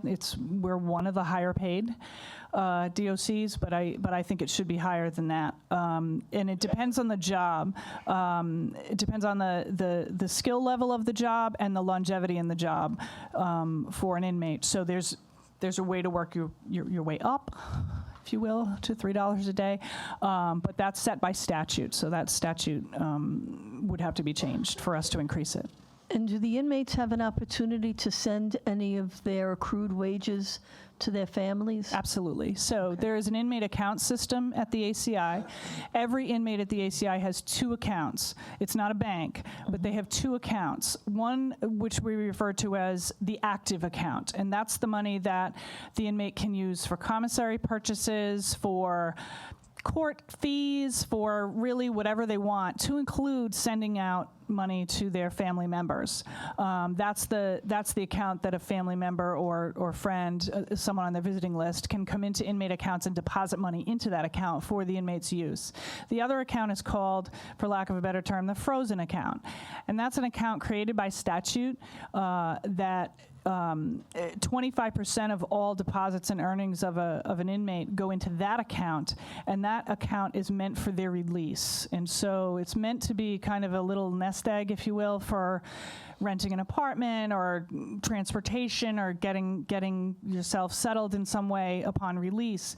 That account used to max out at $500. It now maxes out, there was a change in the statute some years ago, it maxes out at $1,000. And so the only reason an inmate can touch that money is if they want to use it to file a lawsuit. But other than that, it's for their release. My final question, is there any opportunity for the inmates to be trained in landscaping or hardscaping or culinary arts? So we do have inmates who work doing landscaping work, and then we also certainly, all of our inmate kitchens, all of our facility kitchens are the food is prepared by inmates. I spent some time a month or two ago in the early morning at medium security, just watching the operation, watching how these inmates put together breakfast, lunch, and dinner for the entire population at medium security. It's almost 800 inmates. It's very, very impressive. We've actually had people who, in their prior to being incarcerated, worked in the restaurant industry, and that's the job that they gravitate to when they became incarcerated. We are currently working with, I believe it's URI, to bring in a program. It's not strictly a culinary program, it's more of a dietary program.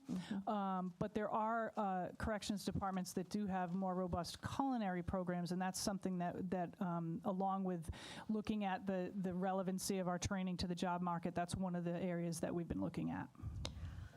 So with regards to the nearly $2 million deficit since 2016, how quickly are you getting paid, for lack of a better term, from other state departments that might be utilizing the correctional industries, for instance, in painting or carpentry or anything of that nature? I'm going to defer that to the CFO. Sure. Okay. Unfortunately, we don't get paid until the project is completed.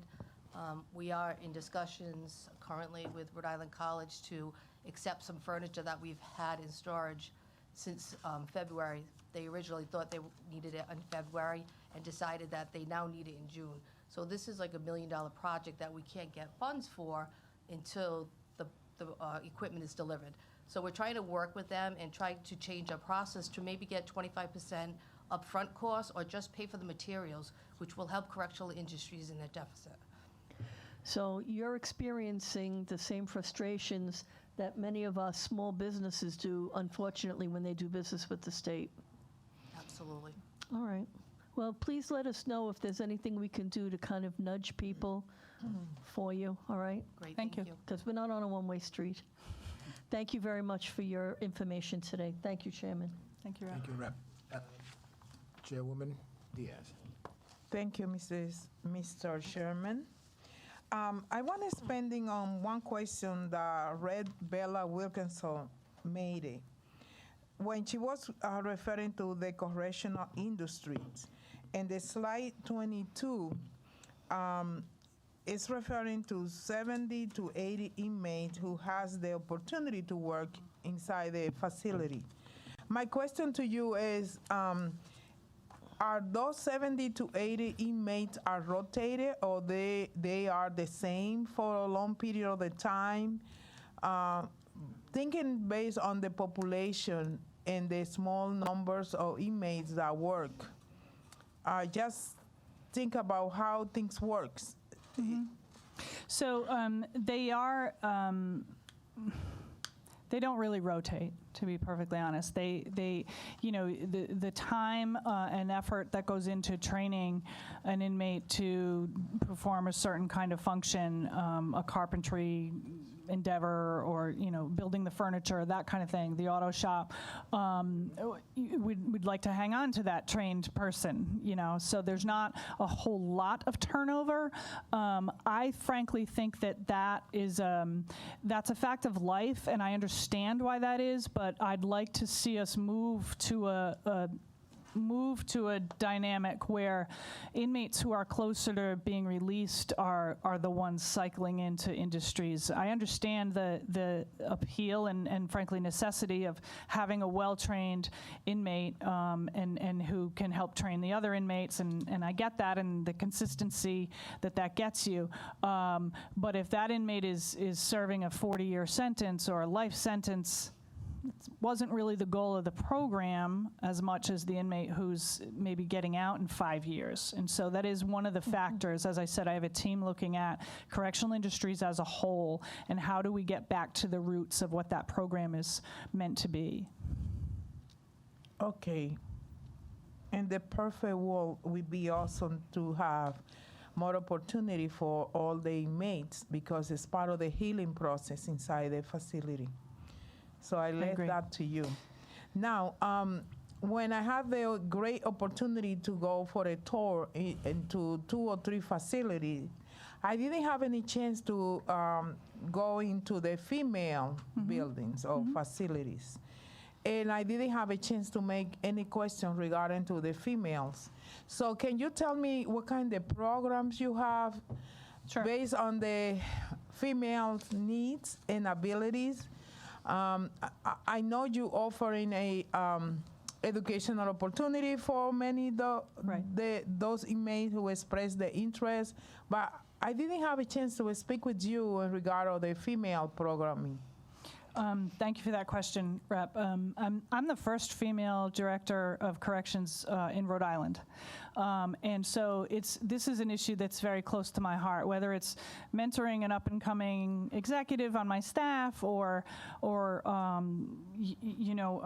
helping to provide other women to succeed in some way. It includes a real desire to see female inmates succeed upon release. Female inmates have much different kinds of challenges upon release. I think in many ways bigger challenges than male inmates when they're released. And so I'm very motivated to do what I can do to provide opportunities for them to succeed, to really stand on their own 2 feet when they're released. And I'm super excited about the fact that we are bringing what is possibly, I believe, the first correctional industries to the women's facility in Rhode Island.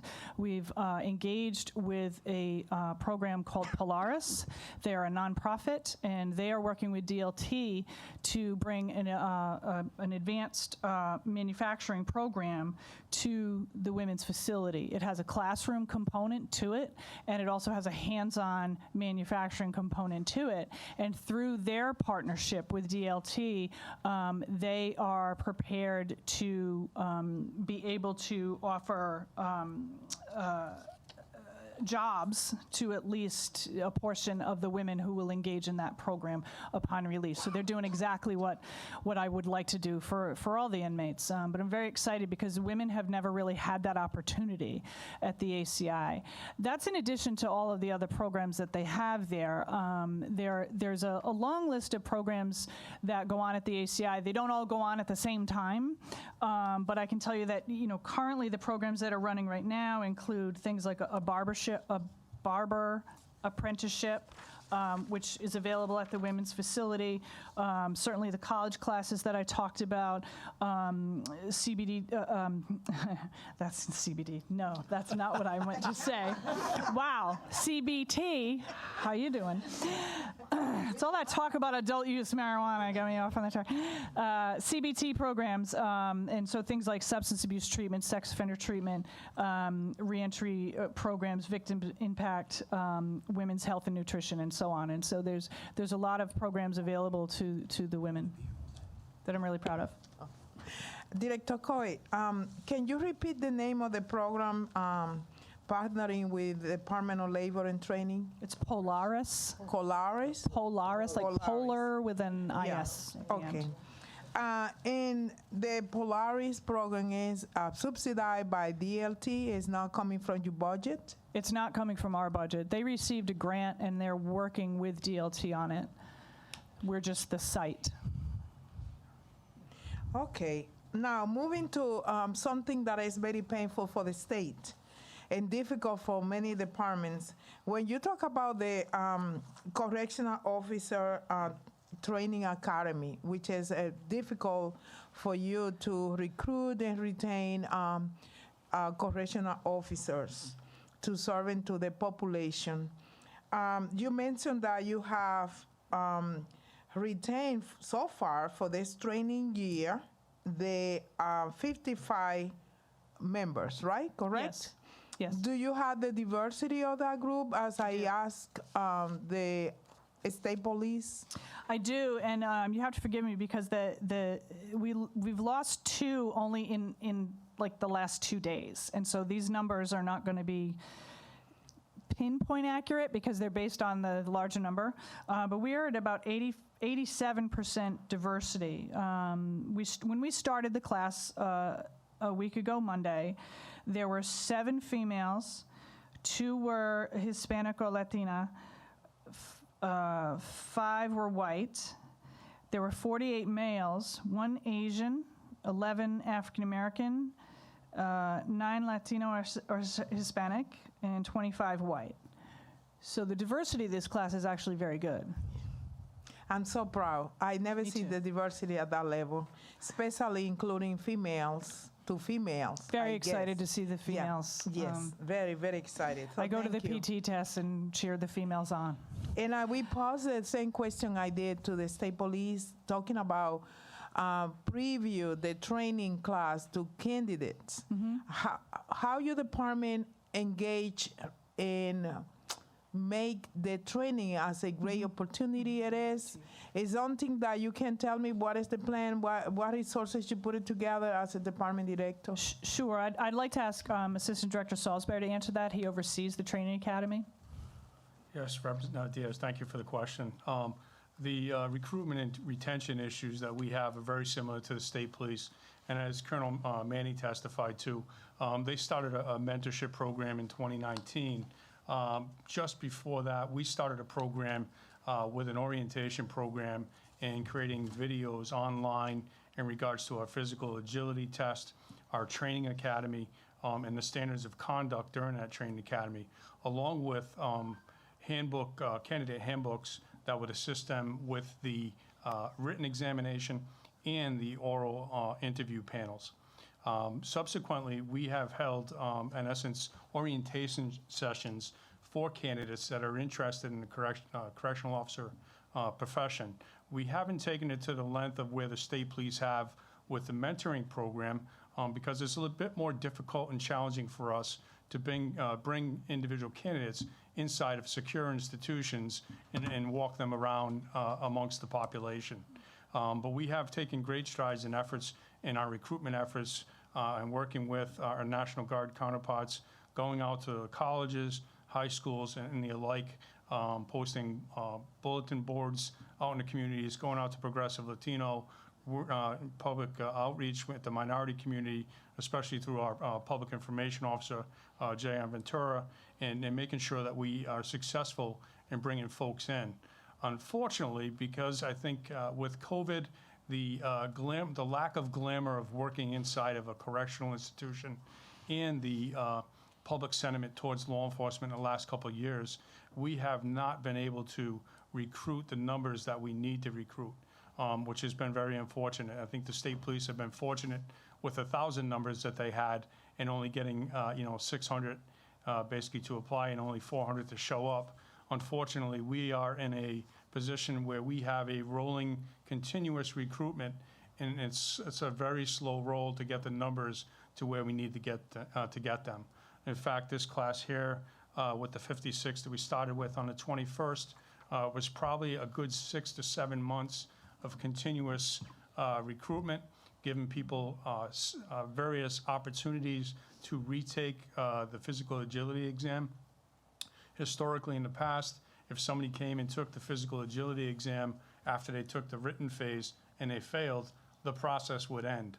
We have basically had to shift our paradigm and say, okay, you took the written exam, that written exam is good for a year now, you'll have multiple opportunities to take that physical agility exam, rather than having to reapply and pay a $25 fee.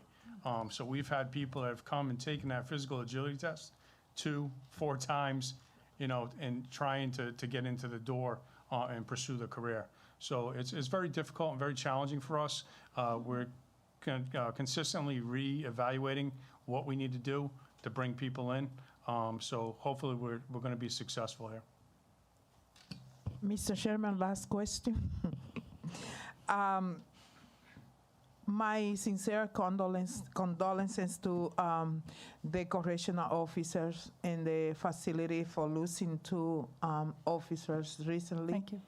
And think about how difficult it is for some correctional officer to serving because they have family, they have personal life, and I commend all of them to serving and protecting inmates and do what work they do. So under my own experience, I work for the mental health department, and I remember one Christmas that I worked 32 hours straight. I couldn't see my kids, I couldn't celebrate Christmas, and I know it's the case of many honorable servants in the state of Rhode Island, including the correctional officer. I know you and the department and the correctional officers union and all of them working together to see how we can address the overtime. Things that I always mention in Finance Committee, not just for the money, because we are now like a dog watch about money for the state, but also for the mental health of the correctional officers, for those services they do to their work to inmates for so many reasons. So how the 32 hours work, I want to hear from you, because I know it's voluntarily, they can choose that, but I know that sometimes you have to stay there. Right. Because there's nobody to replace you. Right. And as you remember, in the city of Providence, Mayor Jorge Lorza worked hard to really have defined the situation with the fire department, who went through the same situation. Mm-hmm. I want to hear from you, you plan, and also the union, how they perceive we can solve or helping with this. Certainly. So thank you. Thank you, Rep. So in answer to your question, there are 3 shifts of corrections officers that work in the facilities, 7 to 3, 3 to 11, 11 to 7. In order to fill a post, and we have to keep posts filled, we can, certainly fewer posts at night as operations wind down, and there are fewer people coming in and out obviously during the night. But posts have to be filled. You can't just lock the door and tell everyone you'll see them in the morning and come back. So obviously those posts have to be filled. Superiors can order an officer to work 1 shift past his regular shift. So if the officer works 7 to 3 and we're short 3 to 11, they can be ordered to work 3 to 11. It's involuntary, and it's nothing that anyone likes because it does interfere with their life. And having a life on the outside is key, I think, to the officer's mental health. It's an extraordinarily stressful job, and they handle it extremely well. However, by contract with the Rhode Island Brotherhood of Correctional Officers in the state of Rhode Island, they may elect to work as many as 4 shifts, so 32 hours. And so what that means is if they work 7 to 3, that's their regular shift, that's straight time. If they elect to take the next shift as overtime, that's time and a half. Now they're working 11 at night till 7 in the morning, that's double time. And now they've come all the way around to their regular shift, it's double time. And I can't imagine any sort of endeavor that you can really be at your best after being awake for that many hours in a row. I think that it's frankly, the contract used to allow for 5 shifts, and now it allows for 4, and we are in contract negotiations. That said, and I know President Ferruccio is sitting behind me, and I know at least one thing he would say if he was sitting here, and I have to, at this moment in time, somewhat agree with him, that right now, we need it. That if you're willing, Rep Diaz, to work that quad, that's allowing Rep Wilkinson to go home. And so that might be preferable. And because of our staffing challenges right now, it's almost a necessary evil. I still want to find a way out of it. I don't think it's safe. I think we've been extremely fortunate, and I think it's a credit to the professionalism of the correctional officers that nothing horrible has happened. But I don't like to bank on luck. I'd rather be smart about it. And so it's a challenge, and I know that it's being discussed at the bargaining table now. Thank you so much for Thank you. everything. Thank you, Chairman Diaz. Do you have a question? Rep. Fellows-Gonson.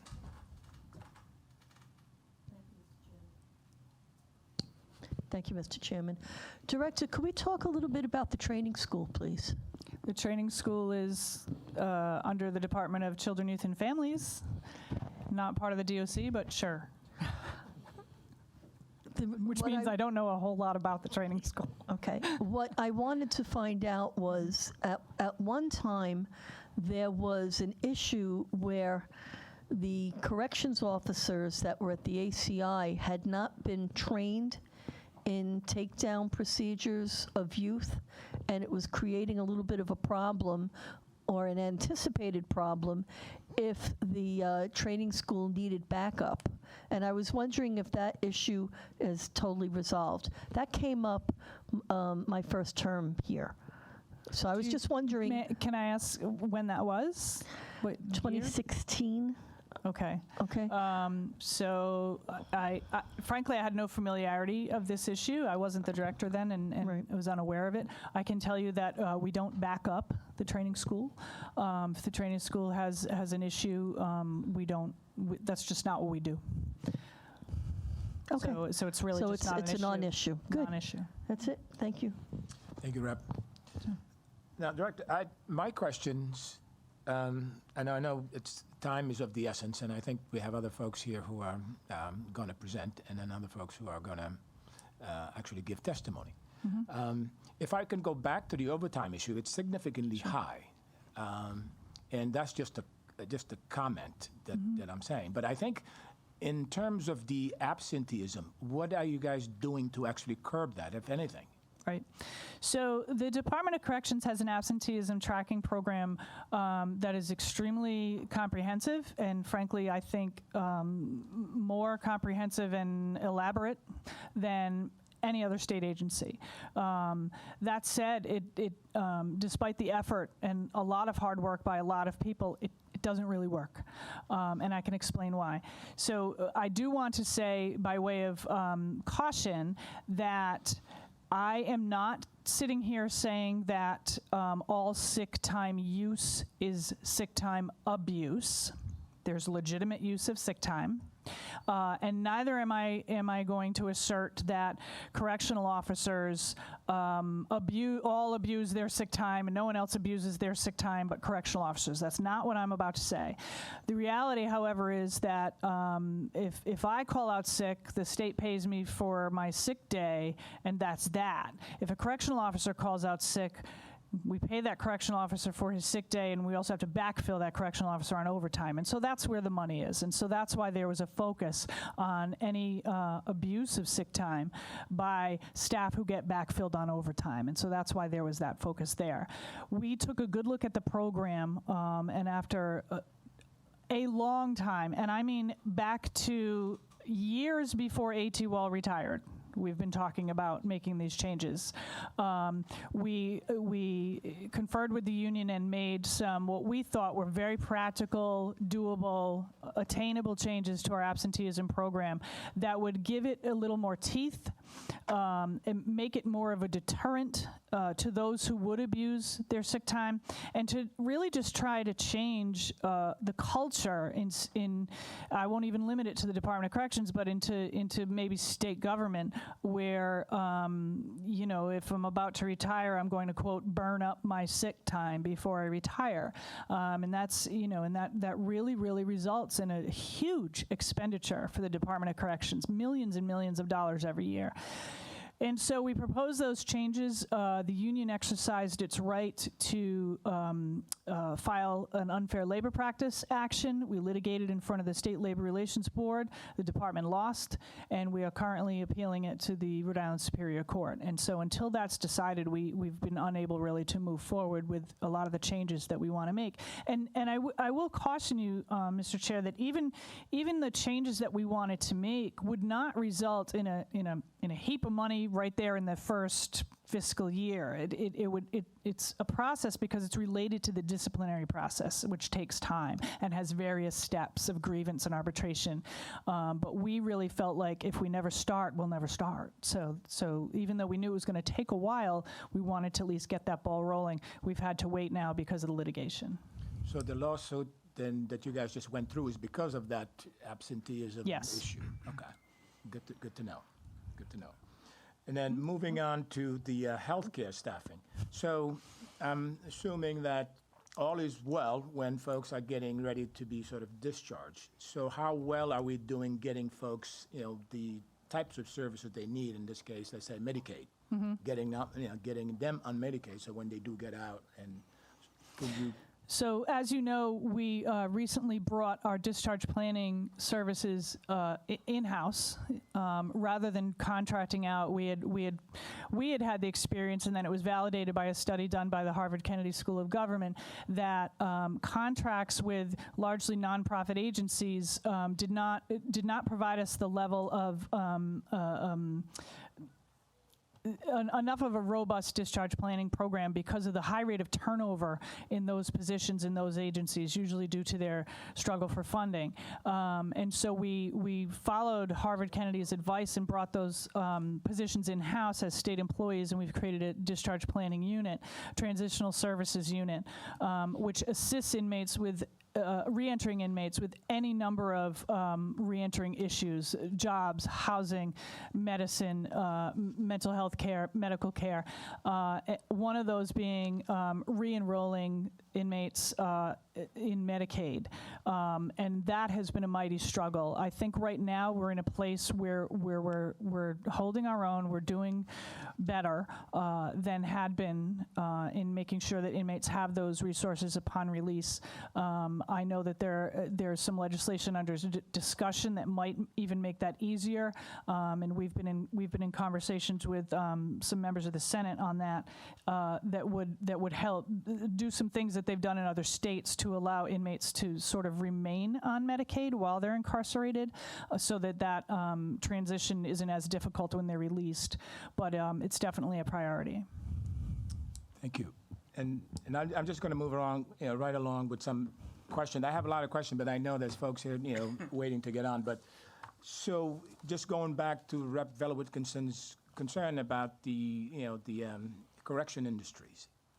I mean, what are we going to do? Because the state is basically on the hook for that money. I mean, we say loan or whatever that is, but it's really not a loan because the state backs it up anyway. So we're going to, what can be done to actually address that issue? One of the aspects is what's called the state use law. And under the state use law, any state agency looking to purchase furniture or have work done must come to us first, and before they can go to WB Mason or what have you. By and large, they don't. It's pretty much a universally ignored statute. We'd like to take a look at that, and that's part of the work that my team is looking at on that is not just, maybe making it more attractive for other state agencies to utilize us, but also what other options are there? I mean, I cited Iowa. Iowa has a much different dynamic where they are allowed to sell items manufactured in their correctional industries to members of the public. We can't do that. Things like that. And so we're exploring different avenues statutorily, but also in terms of the program itself on how to be, competitive, really. I mean, there's a reason why a state agency will buy that chair from WB Mason rather than us. It's cheaper. Our head of Correctional Industries, and he's right, will tell you that our chair will last a lot longer. But if you only have $200 to spend, my $400 chair isn't going to do anything for you. And so those are the kinds of things that we're looking at to we need to improve the program. It needs to be, I think the skills that we're teaching inmates are valuable for keeping them busy and for teaching them how to deal with a workplace, showing up to work on time, dealing with coworkers and those kind of soft skills. But I think that the industries themselves really need to be looked at and modernized. And so those are a lot of, it's a big lift. And so we're, as I said, I have literally a team of people looking at this and working on this daily to try to make it, I don't want to be the only correctional facility in the country that doesn't have an industries. Well, I mean, I think to borrow, Chairwoman Diaz's word, so if there is anything that we can do or I can do to actually sort of help in that process of getting more state agency to buy into the program, perhaps they, maybe tell them how this would help the inmate. I mean, it's helping them get a skill that when they do get out. But most of all, I think gets it off the hook of paying this constant money where, state are actually buying stuff outside of the system when they actually have a fairly good system within the system that they can buy stuff from. Right. Thank you.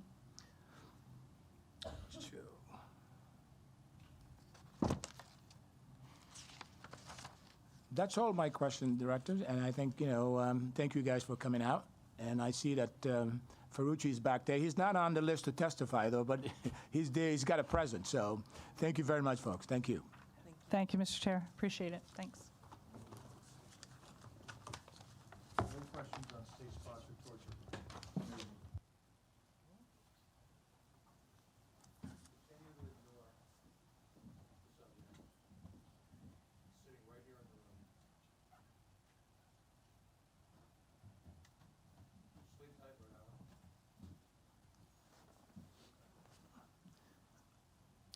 Now we'll bring up the military staff. General Callahan.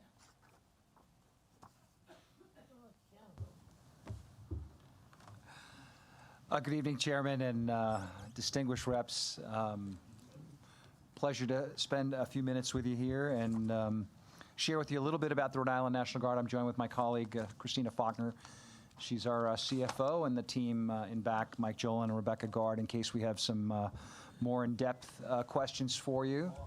At your discretion, Chairman, I'll sort of step off, if that's okay. Yeah, so... Before you even start, I think Sure. we want to give kudos to you for all that you guys have done during this whole pandemic. I mean, now you guys you've been essential to supporting some, the nursing home, the hospital, and places like that. So, and I'm sure I echo, my colleagues would echo the same sentiment.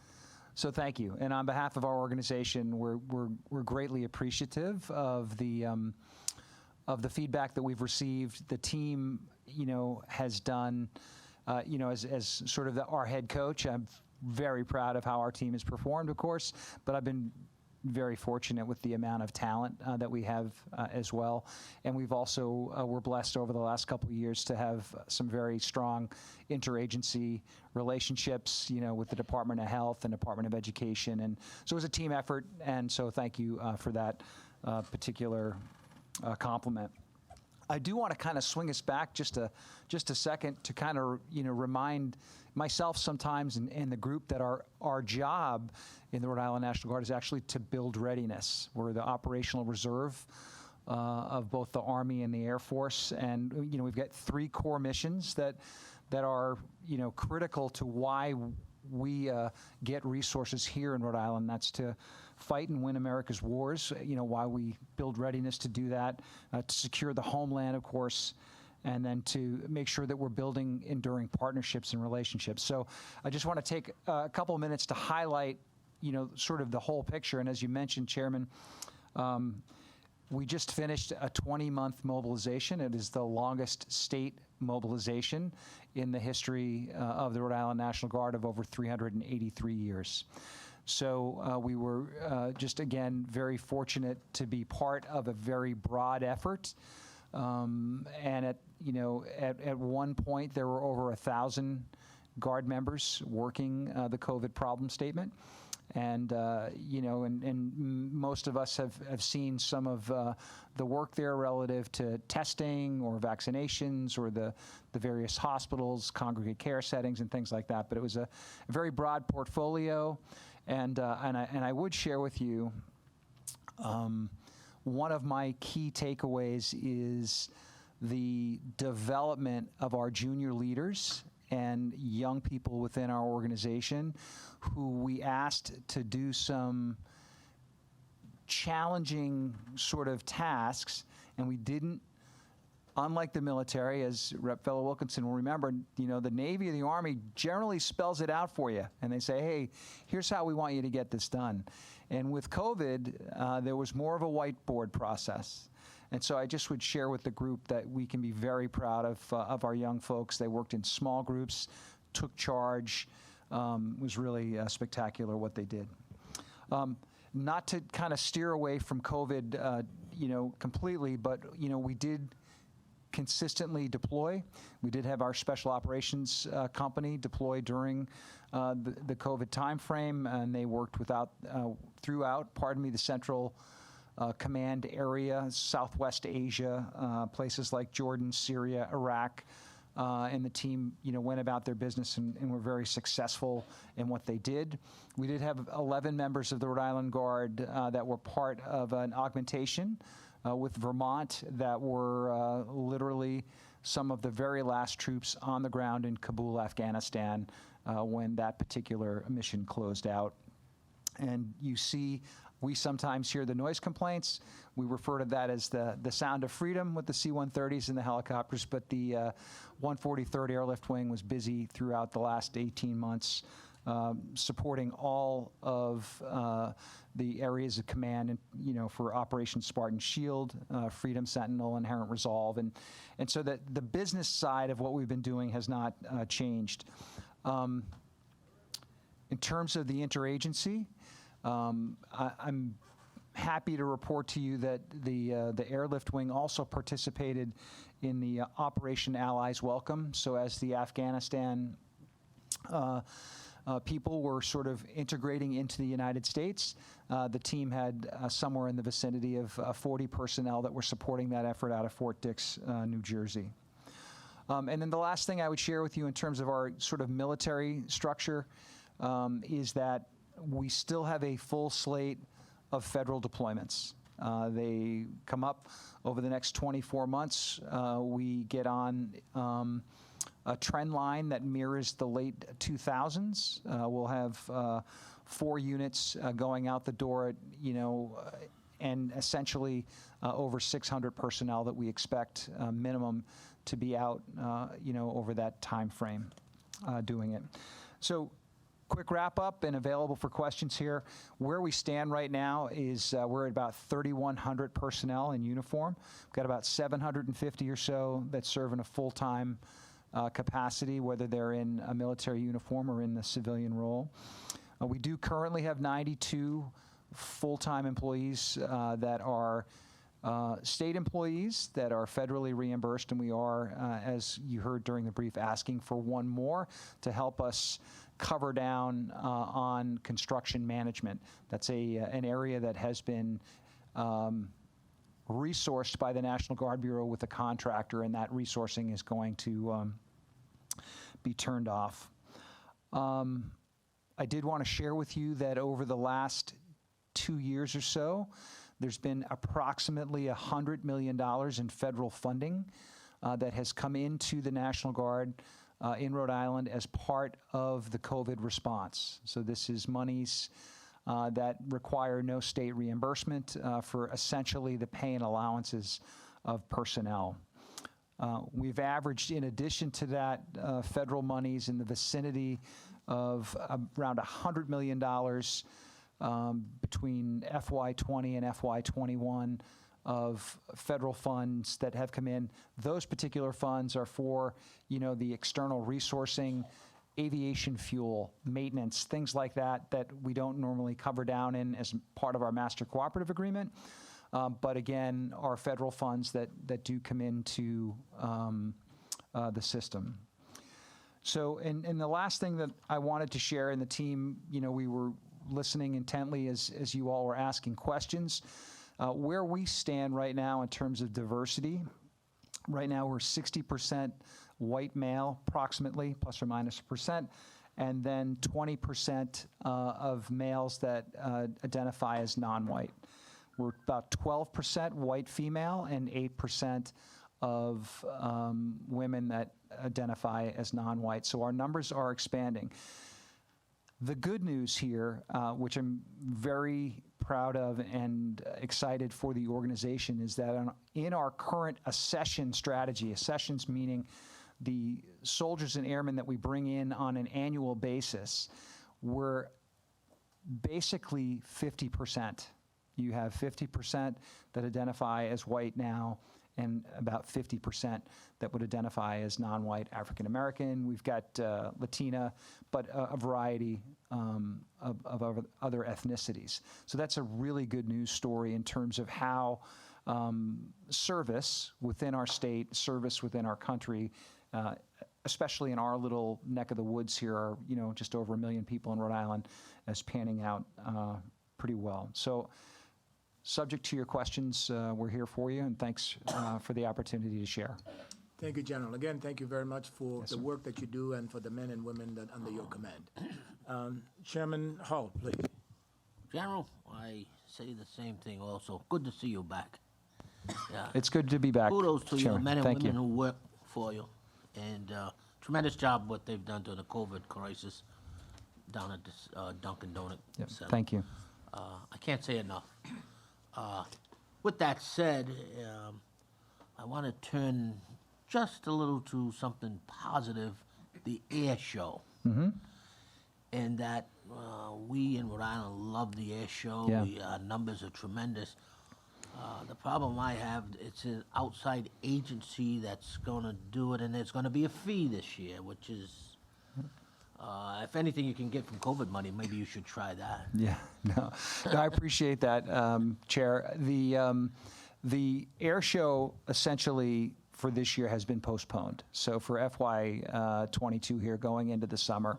And so just a quick, backstory, we understand that had put a burr in several saddles. We figured that one out pretty quick. But where we were on this was that based on what I just shared with you relative to our rotations and deployments, we don't have the personnel in and around Quonset, in and around our aviation units to support and put on the logistics and all of the wraparound services that are required to put on the air show.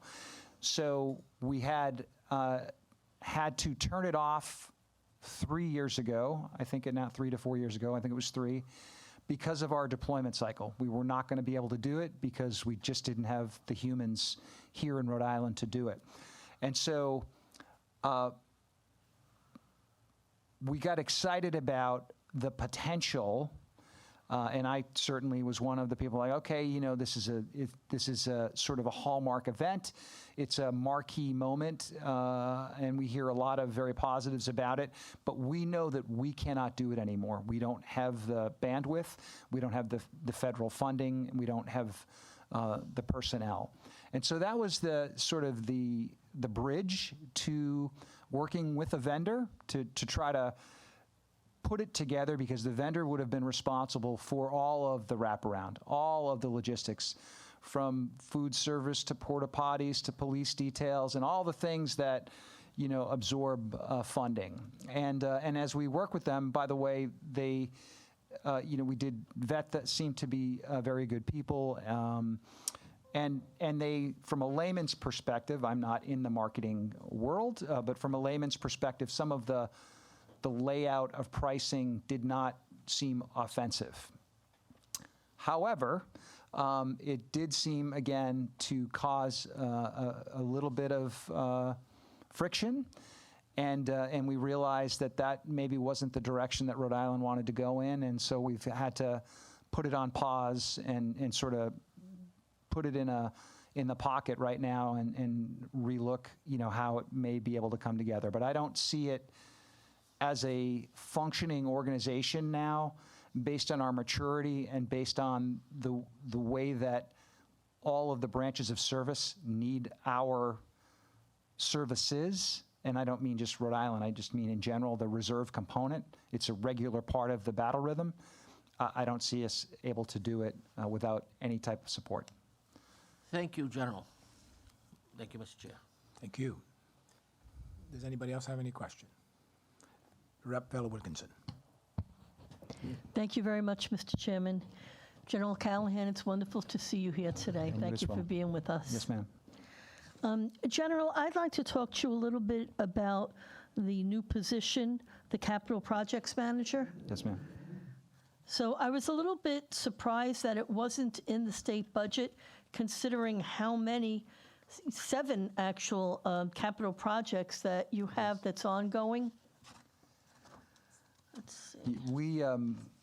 We believe that it is, Rep. Let me double check that we believe that it is there.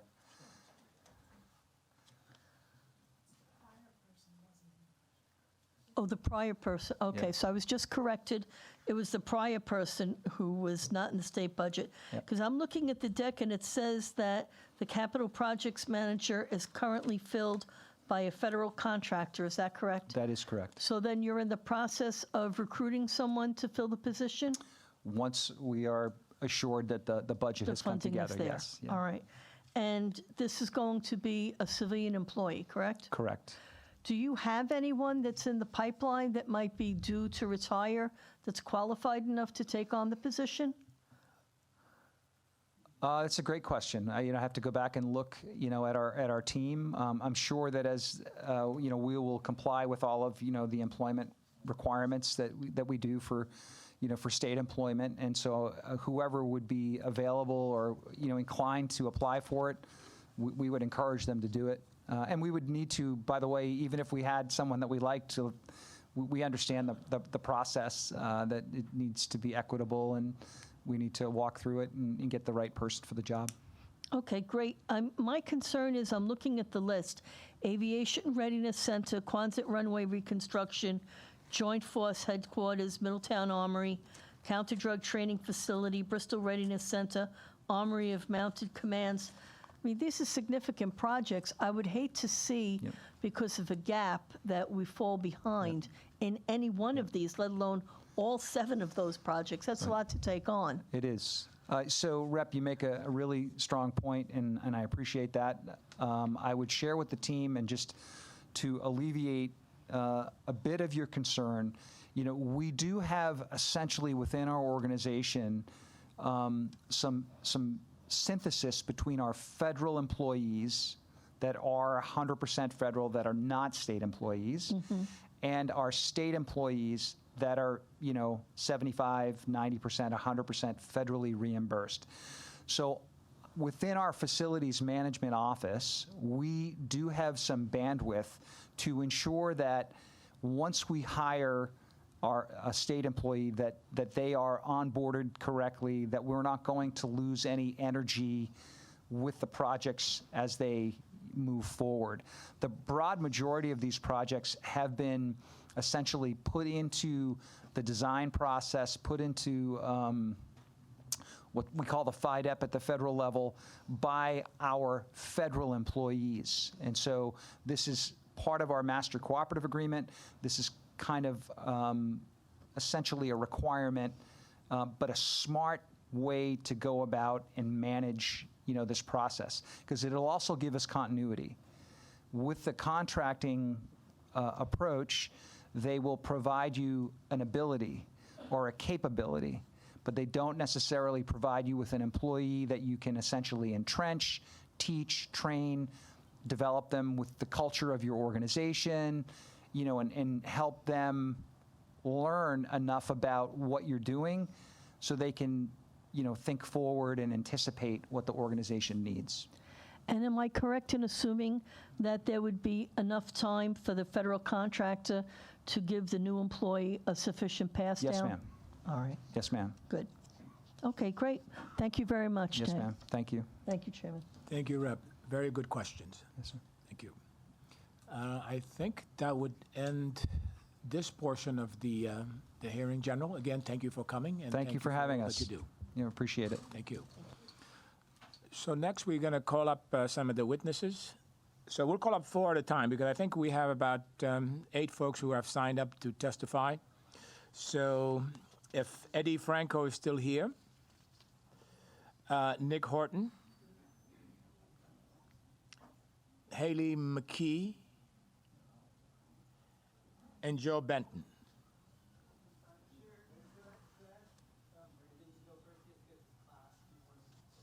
Sure. Eddie Franco's left, okay.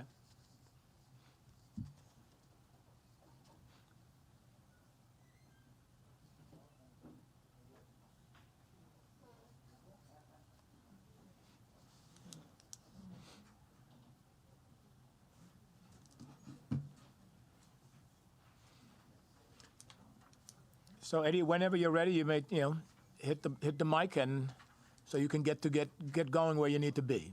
The red button, The push? Yeah, Hello? you got it. All right, awesome. Thank you for your time. My name is Brandon Robertson. I'm the new community organizer for ending solitary confinement. My goal here today is to paint the picture of the mind frame of an individual in solitary confinement. Now, there are 8,760 hours in a year. Imagine you were locked inside your bathroom for 8,395 of those hours. What would you do? How would you pass the time? No matter how hard you try to open the door, it won't open. No matter how long you cry, it won't open. No matter how much you pray or wish it was a dream, the door still is locked. What would you do? How would you feel? How would you cope mentally, emotionally, and physically? It would be hard, right? Now imagine as you're trying to stay strong, you hear the screams of torture and agony from other inmates who came with mental issues or developmental issues while inside, or are fighting to hold on to their sanity as you would be too in the same circumstances. Imagine out of those 8,760 hours in your bathroom, you are allowed only 1 hour each day to step out to your kitchen for a total of 360 hours per year. In this hour out of your bathroom, you are allowed limited, if any, access to educational programming, medical treatment, mental health treatment, or employment opportunities. All you're allowed to do is socialize with other inmates who have mental health issues or who have lost their grip on reality. This is what it's like to be locked up in solitary confinement, and this is what I have experienced myself or witnessed other inmates experience, as I served 1 year in solitary confinement. And when you return back to your bathroom/cell, you're only allowed limited books, magazines, food, hygiene, and no TV to pass the time. Many individuals continue to experience these conditions to this day for weeks and months and years. Many of these problems the DOC should take responsibility for and could improve by adopting different policies with no additional money. For example, they do not need to force everyone in segregation to be kicked out of educational classes and programs. There are some classes people could stay in while in seg, but people are kicked out just to be punished.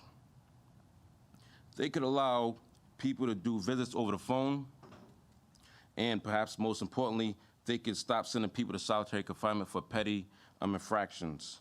For example, I've seen people get 10 days in seg for taking things out of the chow hall because they was hungry. I've seen people get 5 days in seg for not tucking in their shirt. And I've even once seen somebody get 30 days in segregation for using somebody else's pen to call their family just because they didn't have no money on their phone. In conclusion, the DOC could save the state money and reduce the inhumane conditions just by teaching the staff to treat people as humans. These types of reforms have been proven to save other states money and reduce violence in their prisons. At the same time, the DOC is accountable to this committee. This committee decides what to fund and how the DOC spends that money. And I ask today that this committee take responsibility for ending the torture in Rhode Island's prisons by meeting with our coalition to discuss the Restricting Housing Act. Thank you for your time and this opportunity to speak. Thank you, Brandon, for testifying and for sharing your story. So, gentlemen, do you want Haley to go next, or who, I'll go next. My name is Joe Benton. I am currently a minister at Beloved Tabernacle, 628 Union Avenue in Providence, directly across the street from Romano's Funeral Home. The purpose of me being here basically is that I spent a substantial amount of time incarcerated, and not only that, I experienced some substantial time in segregation. And my concern is the mental deterioration that happens as a result of being confined in that environment. I was very disappointed, as a matter of fact, that so little money is contributed to mental health concerns. It's just a minute amount. And the sad part is that most of these people that suffer from this mental health conditions such as myself, I'm getting therapy. They are laying all over my community, and nobody cares. And my job is to address those that have broken hearts, those that are lost, those that are in need of spiritual services, food, clothing. A couple of months ago, Wilson Street, there was an encampment there.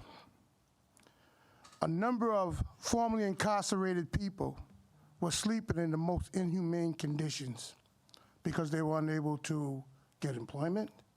They weren't able to get housing. And it was a shame. And we tried desperately to get them into some hotels, which we eventually did, but it's only a temporary, it's like putting a Band-Aid over a hemorrhage. But I think, Reps, you all know too well the damage that's being done in that Department of Corrections. They sit here and paint this glorious picture. And if this body has oversight, I think that they should take more of an active role. I don't want to bring this issue up, but I got to tell you, I went downtown and I looked up, and in fact, I shouldn't even say this because it's perfectly legitimate to get a contribution. But it's a sad day when contributions are passed out and they can come in here and paint a rosary story for you, and you just look the other way. At some point, if you have oversight, two things has to happen. And that's stop taking their money. And the other thing, I don't think that's appropriate, and I shouldn't even have this conversation, because I feel that as a result of what happens with that, they think they can walk in here and be treated with kid gloves.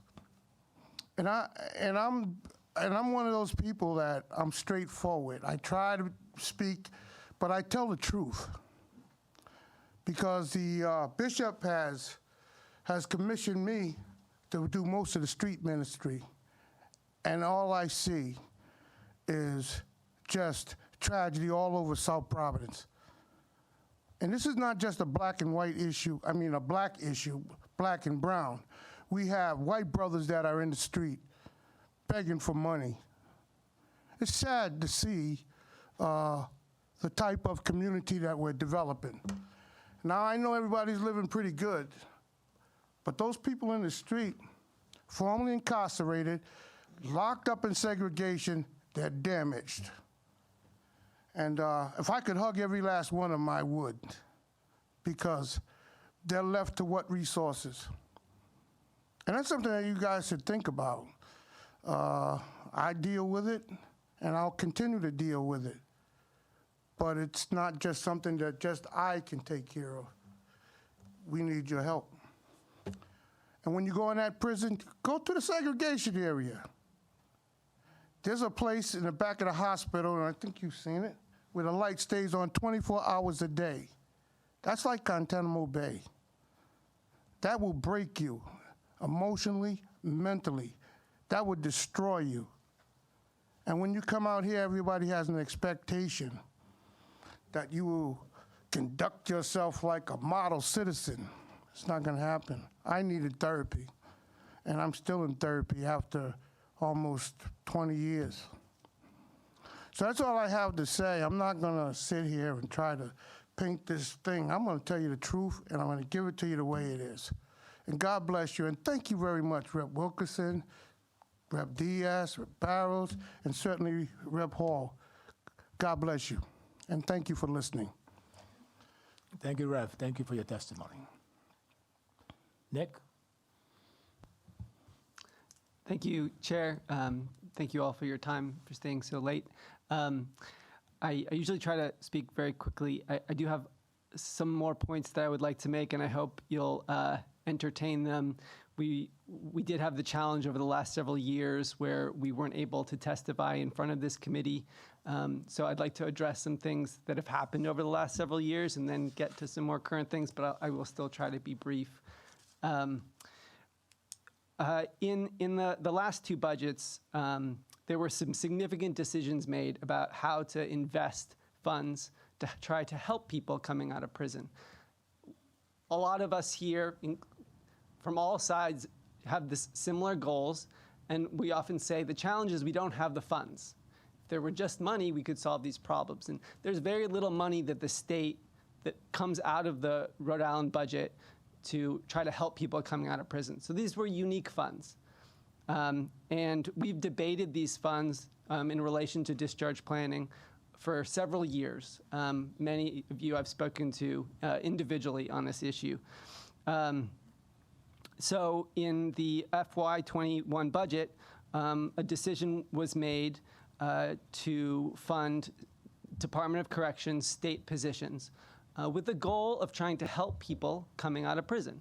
There was about $630,000 put into 7 discharge planning positions and 1 DLT position. No formally incarcerated people were asked about these decisions. Many of the agencies that provide services to formerly people coming out of prison were not asked about these decisions. In the FY21 budget, after years of debate, the decision was made with no public comment. And actually, your committee made a specific decision that these positions should not be hired. And if I could read briefly from the FY21 Sub-A supporting documents, they said that H7171 Substitute A restores $0.3 million for contracted services for the next 6 months. The Department of Corrections ignored that decision by your committee, did not hire those contracted services, and went ahead with their plan. I know that you are in a very difficult position of oversight, but I guess my question would be, what really is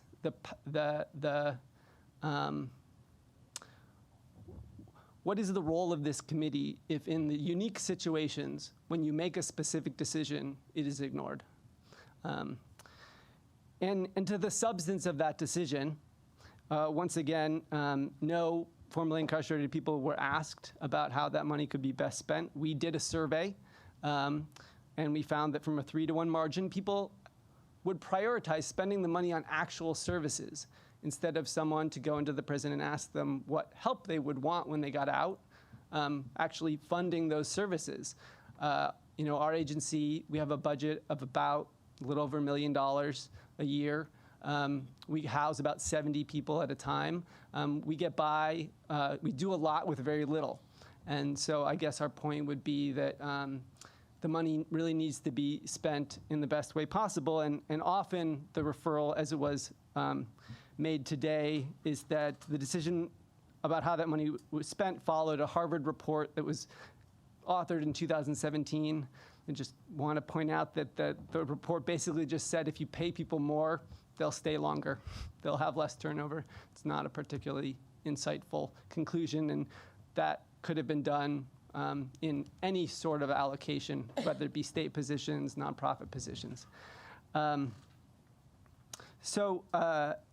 The larger point, I think, is that it doesn't make sense to us that the DOC is continued to we continue to look to the DOC to be the agency that is empowered and funded to try to help people coming out of prison.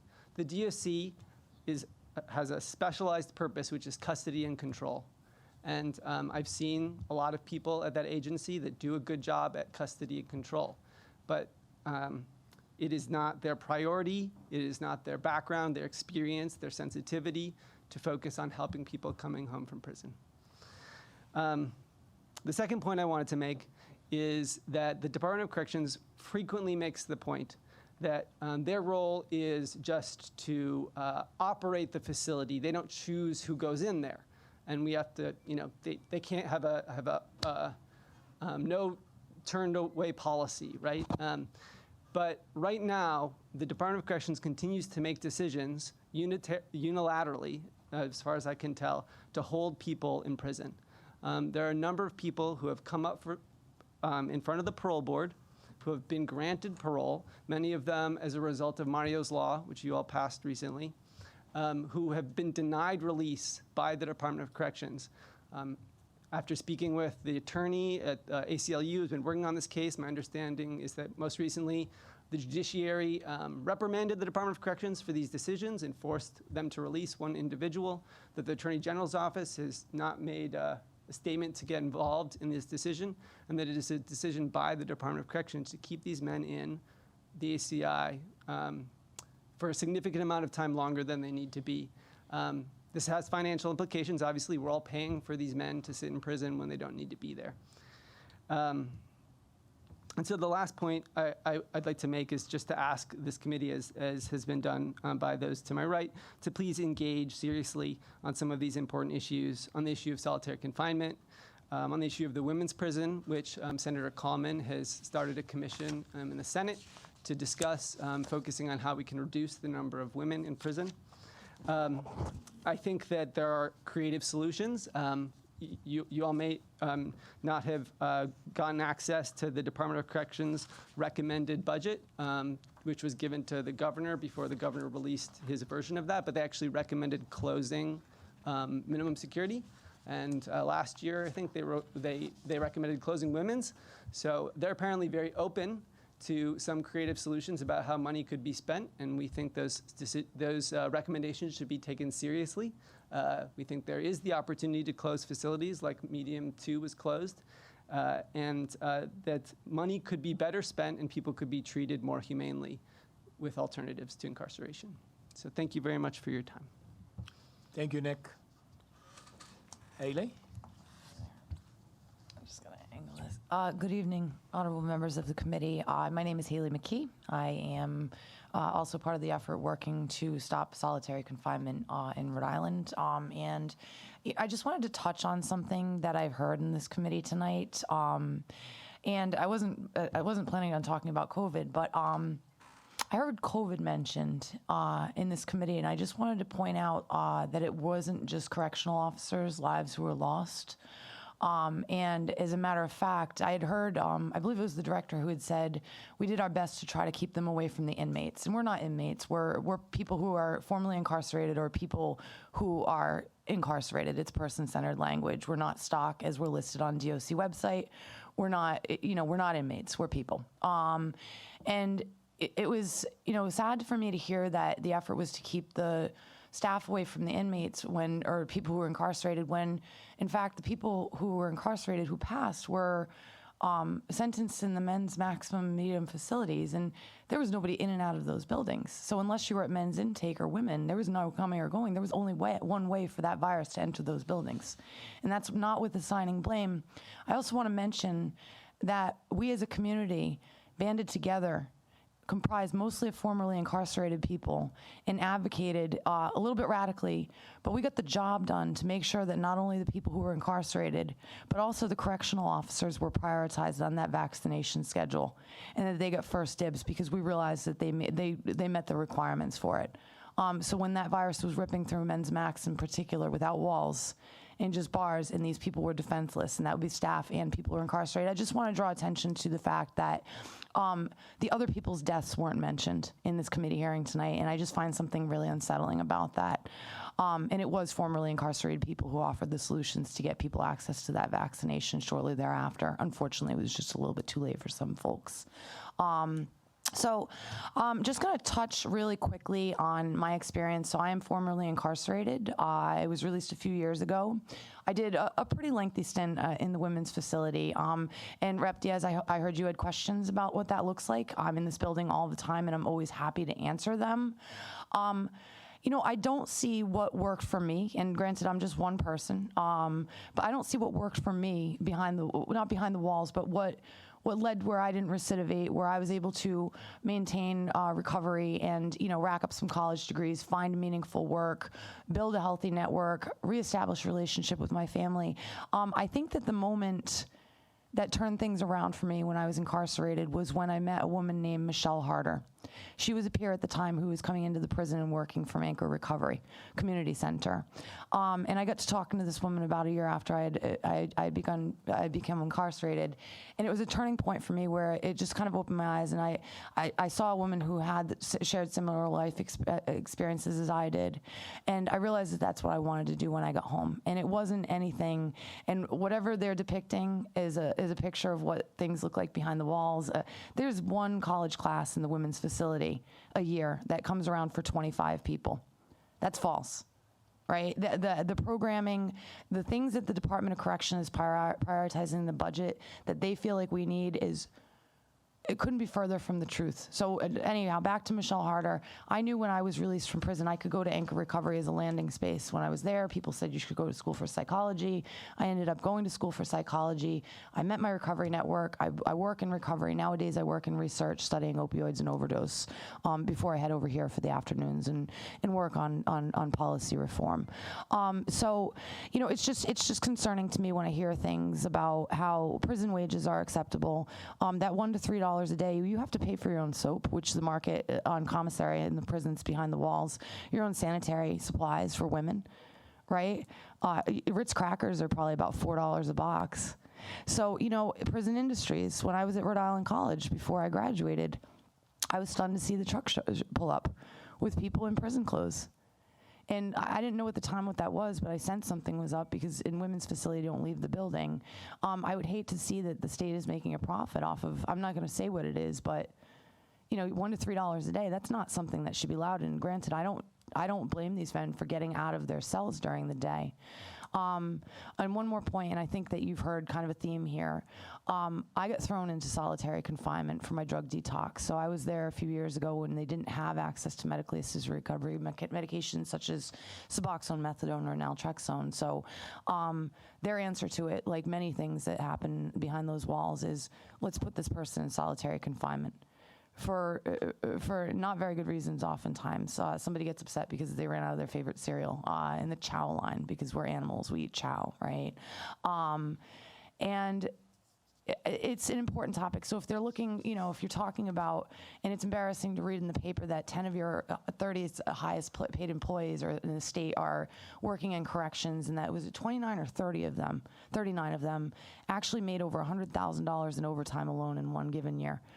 And we're proposing a solution to close down a high facility center that they're looking at expanding.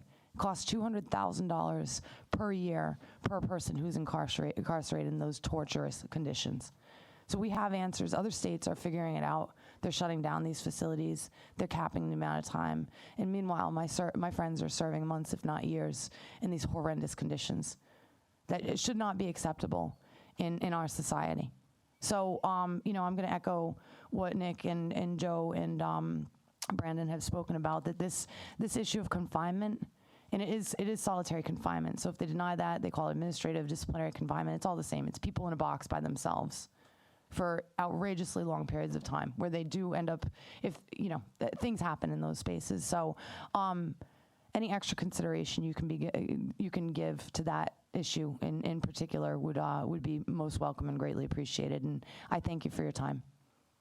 Thank you, Haley. And again, thank you for all of you folks who, coming out, testifying, and sharing your personal stories. Thank Rep. you. Barrows, can I say something in closing? They should spend money on the mold that's also in those buildings, especially in Maximum.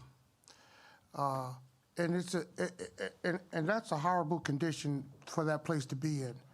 There's a legitimate mold, and so people are in a position where they can't get escape from the mold, and money should be geared in that direction.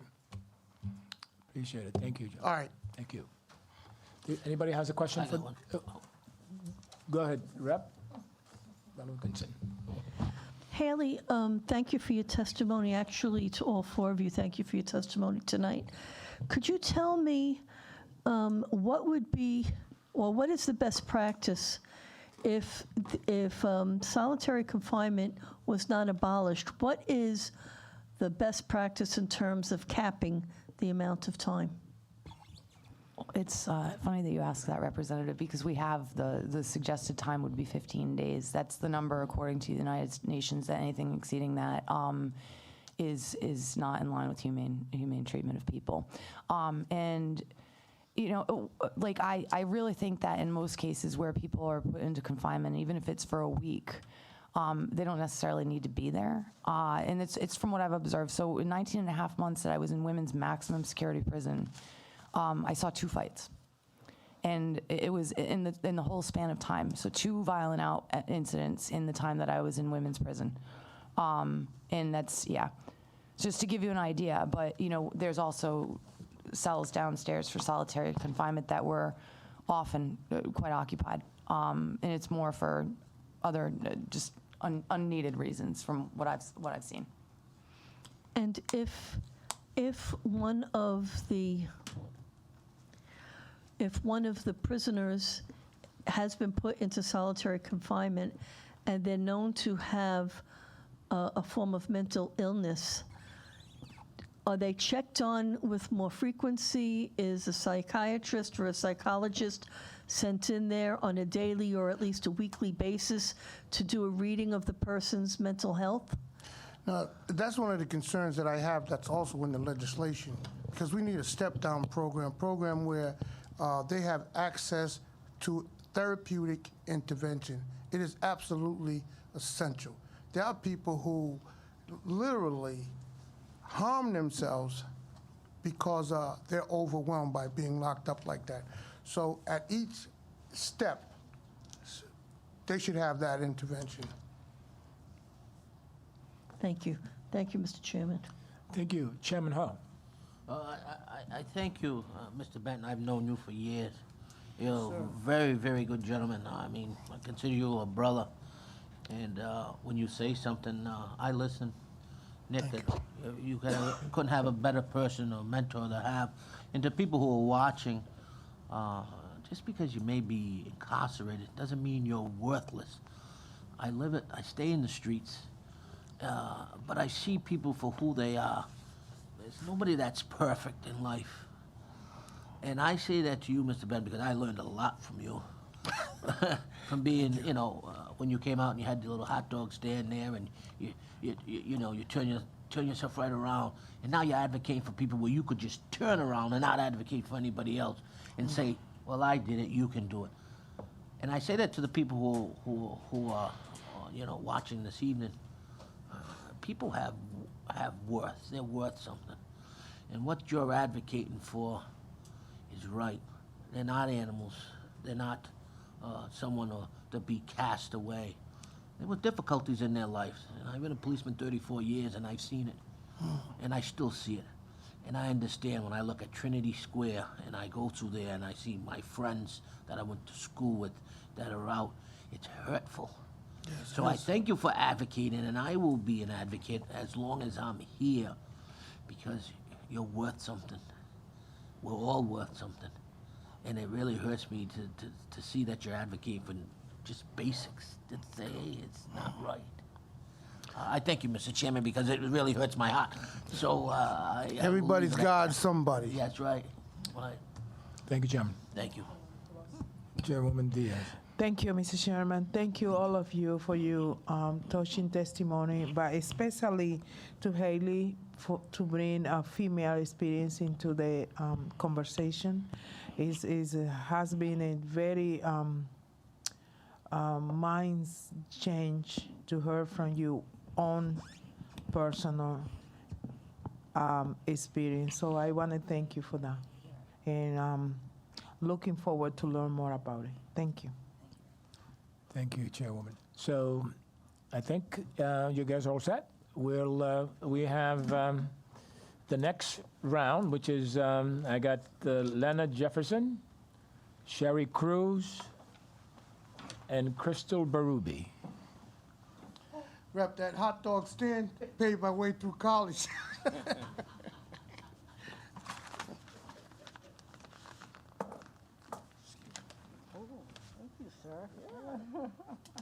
My mama raised me. All right. No, I'll just, oops.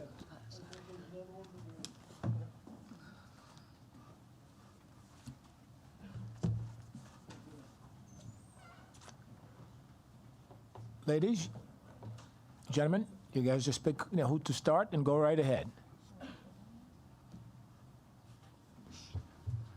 Okay, my name is Leonard Jefferson. My little expertise in this matter is that I was incarcerated from 1973 till 1985 in the maximum security building. I participated in the litigation of Parmigiano versus Garrahy, where the end result was that Judge Patine said that that building was unfit for human habitation and that it must be closed. I was brought back to Rhode Island in 2013 and was shocked to see that it is still open. Right? The only difference in what I see in Max today and what I saw back then is that it is clean. It's as though, the example that I give is you can take an egg, a rotten egg, and as some people tend to do at Easter time, they dye those eggs, they paint them, and they make them look beautiful. We've all seen Easter eggs. They're so appealing. And that's the way maximum security is now. It looks good, but all of the problems from the past that caused it to be unfit for human habitation exist today. If you were a prisoner in maximum security this morning, it is highly likely that at 7 o'clock, frigid air, 20-degree air from outside was blown into your cell on you. This is an everyday practice, 5 and 6 times a day. It's just straight torture. Joe touched upon the mold problem. As you all know, the Rhode Island Housing Act, I can't recall the exact title of it, it states that wherever there's mold in a building, that building is unfit for human habitation. Just a few months ago, in September, there was a school in Warwick, the Sherman Elementary School, I believe it was, where mold was found. They shut it down. No students were allowed to attend that school. Though if they were allowed to attend, they would have been exposed to mold for 5 or 6 hours a day for tops 5 days a week.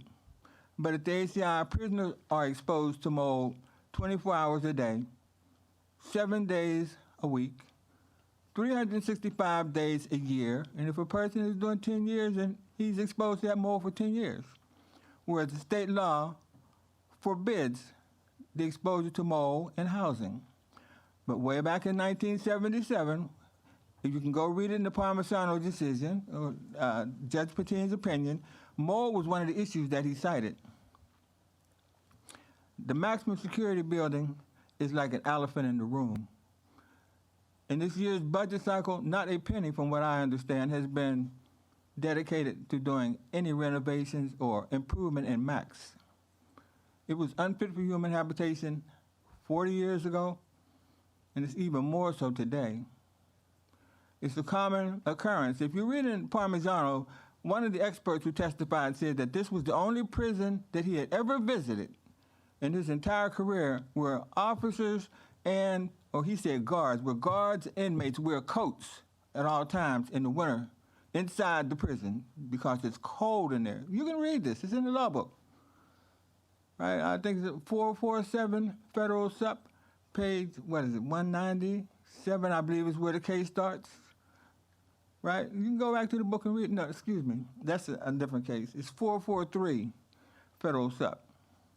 But today, if you go in the maximum security building, you will see the guards wearing coats and hats, gloves, sweaters, because it's cold in there, but the prisoners will be in short sleeves. They're not allowed to dress for the cold. And this is just straight torture. Like I was saying, this is the elephant in the room. This committee, or the government in this budget cycle has not devoted a penny to maximum security, when it is the worst of the worst as far as conditions for living at the ACI are concerned. And that's basically what I would like, that's basically what I had to say. This committee and the rest of the legislature, I believe y'all are good people. You just do not know, because the Department of Corrections is pulling the wool over your eyes about what actually goes on there, the actual physical conditions. It's torture. Thank you, Mr. Jackson. You're welcome. Thank you for hearing me.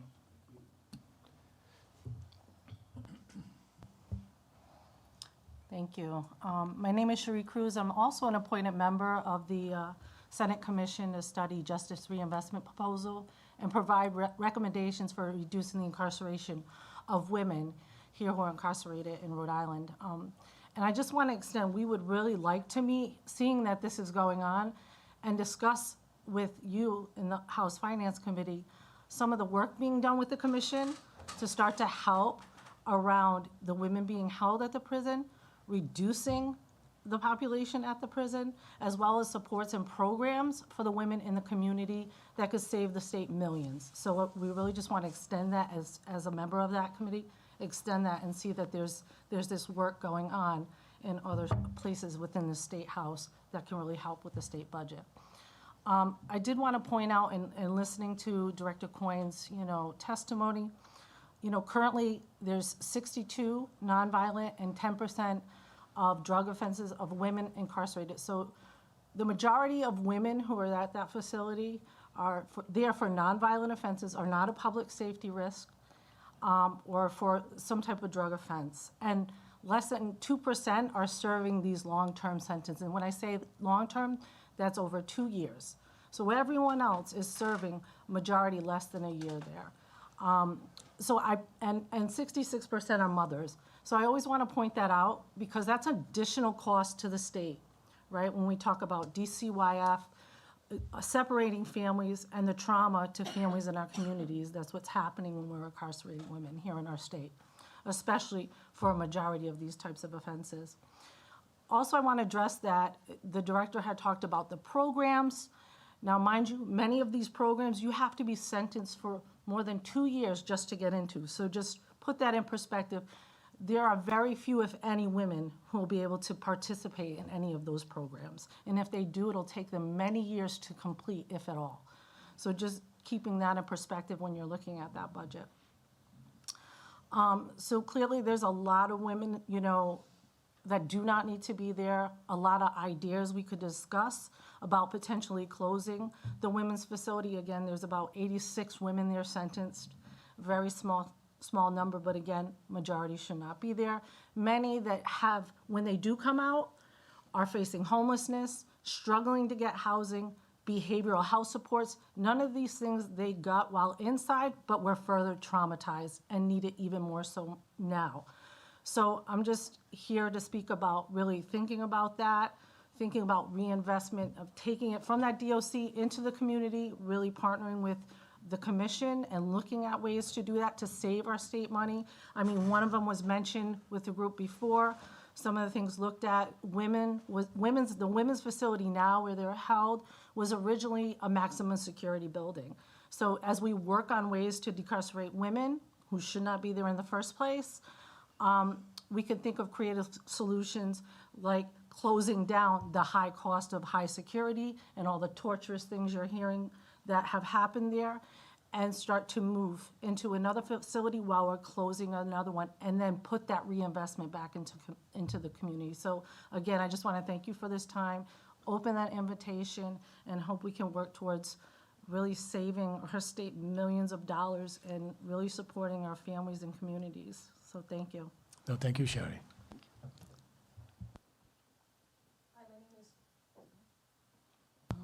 Hi, my name is Crystal Barabee. I was just recently released in the fall, and unfortunately, I'm a recidivist.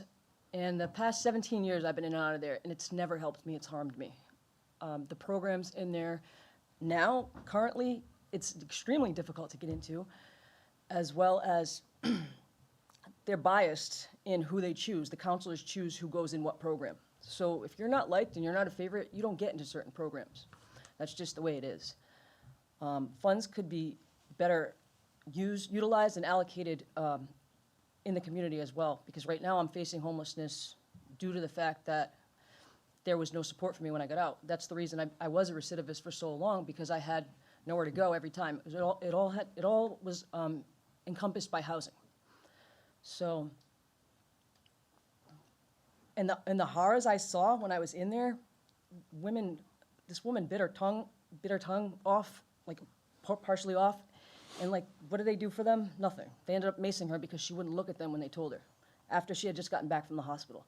Women diving off the top bunks in the segregation unit trying to commit suicide. That's still happening right now, because I speak to people that are in there, and nothing's being done. Mental health is not supportive whatsoever. There's no counseling. You're lucky if you see somebody twice in 6 months. So the support and the funds need to go to the community to help people, because the women in there are treated horrible, and it doesn't help people. There's no correction at all in it. So, Thank you, Crystal. Thank you for your testimony. Mr. Ford.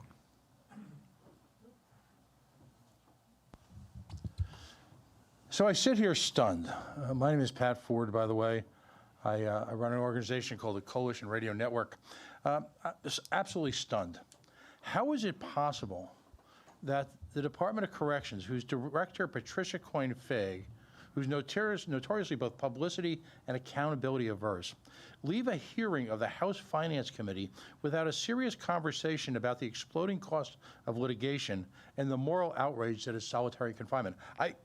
They sat here, and I kept waiting for all of you to ask the questions, including a member of this body who I believe was a sponsor of prior legislation to attempt this.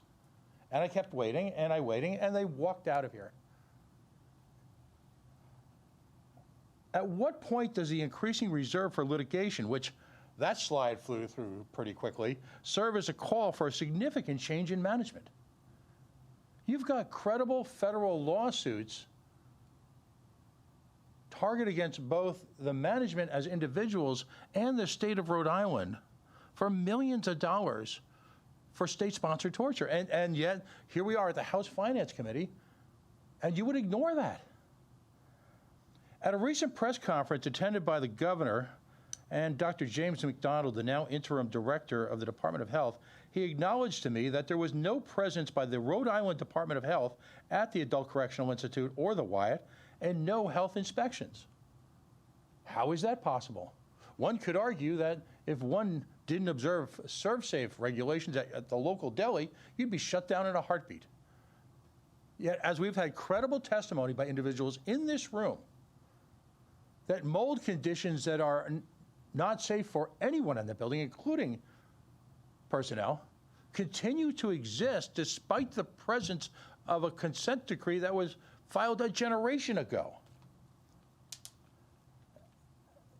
The state of Rhode Island, I want to make this very clear, is in violation of something called the Mandela Rules, which were promulgated by the United Nations and are called as such in honor, of course, of the great Dr.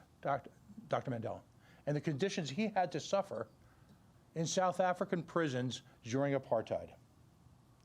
And there's a variety of them.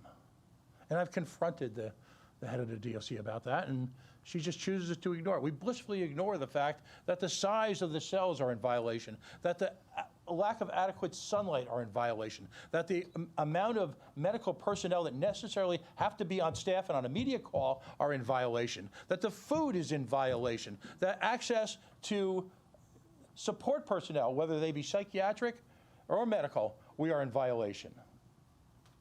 Again, we are a torture state, and all of you sitting here are the architects of that. You know why? Because you are engaged, as we stand right now, in financing this abomination. You're writing the checks. I will tell you this. I will make you my solemn promise.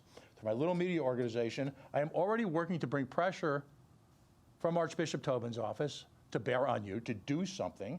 I'm reaching out to organizations like Amnesty International. Now imagine, we associate Amnesty International with the Republic of South Africa.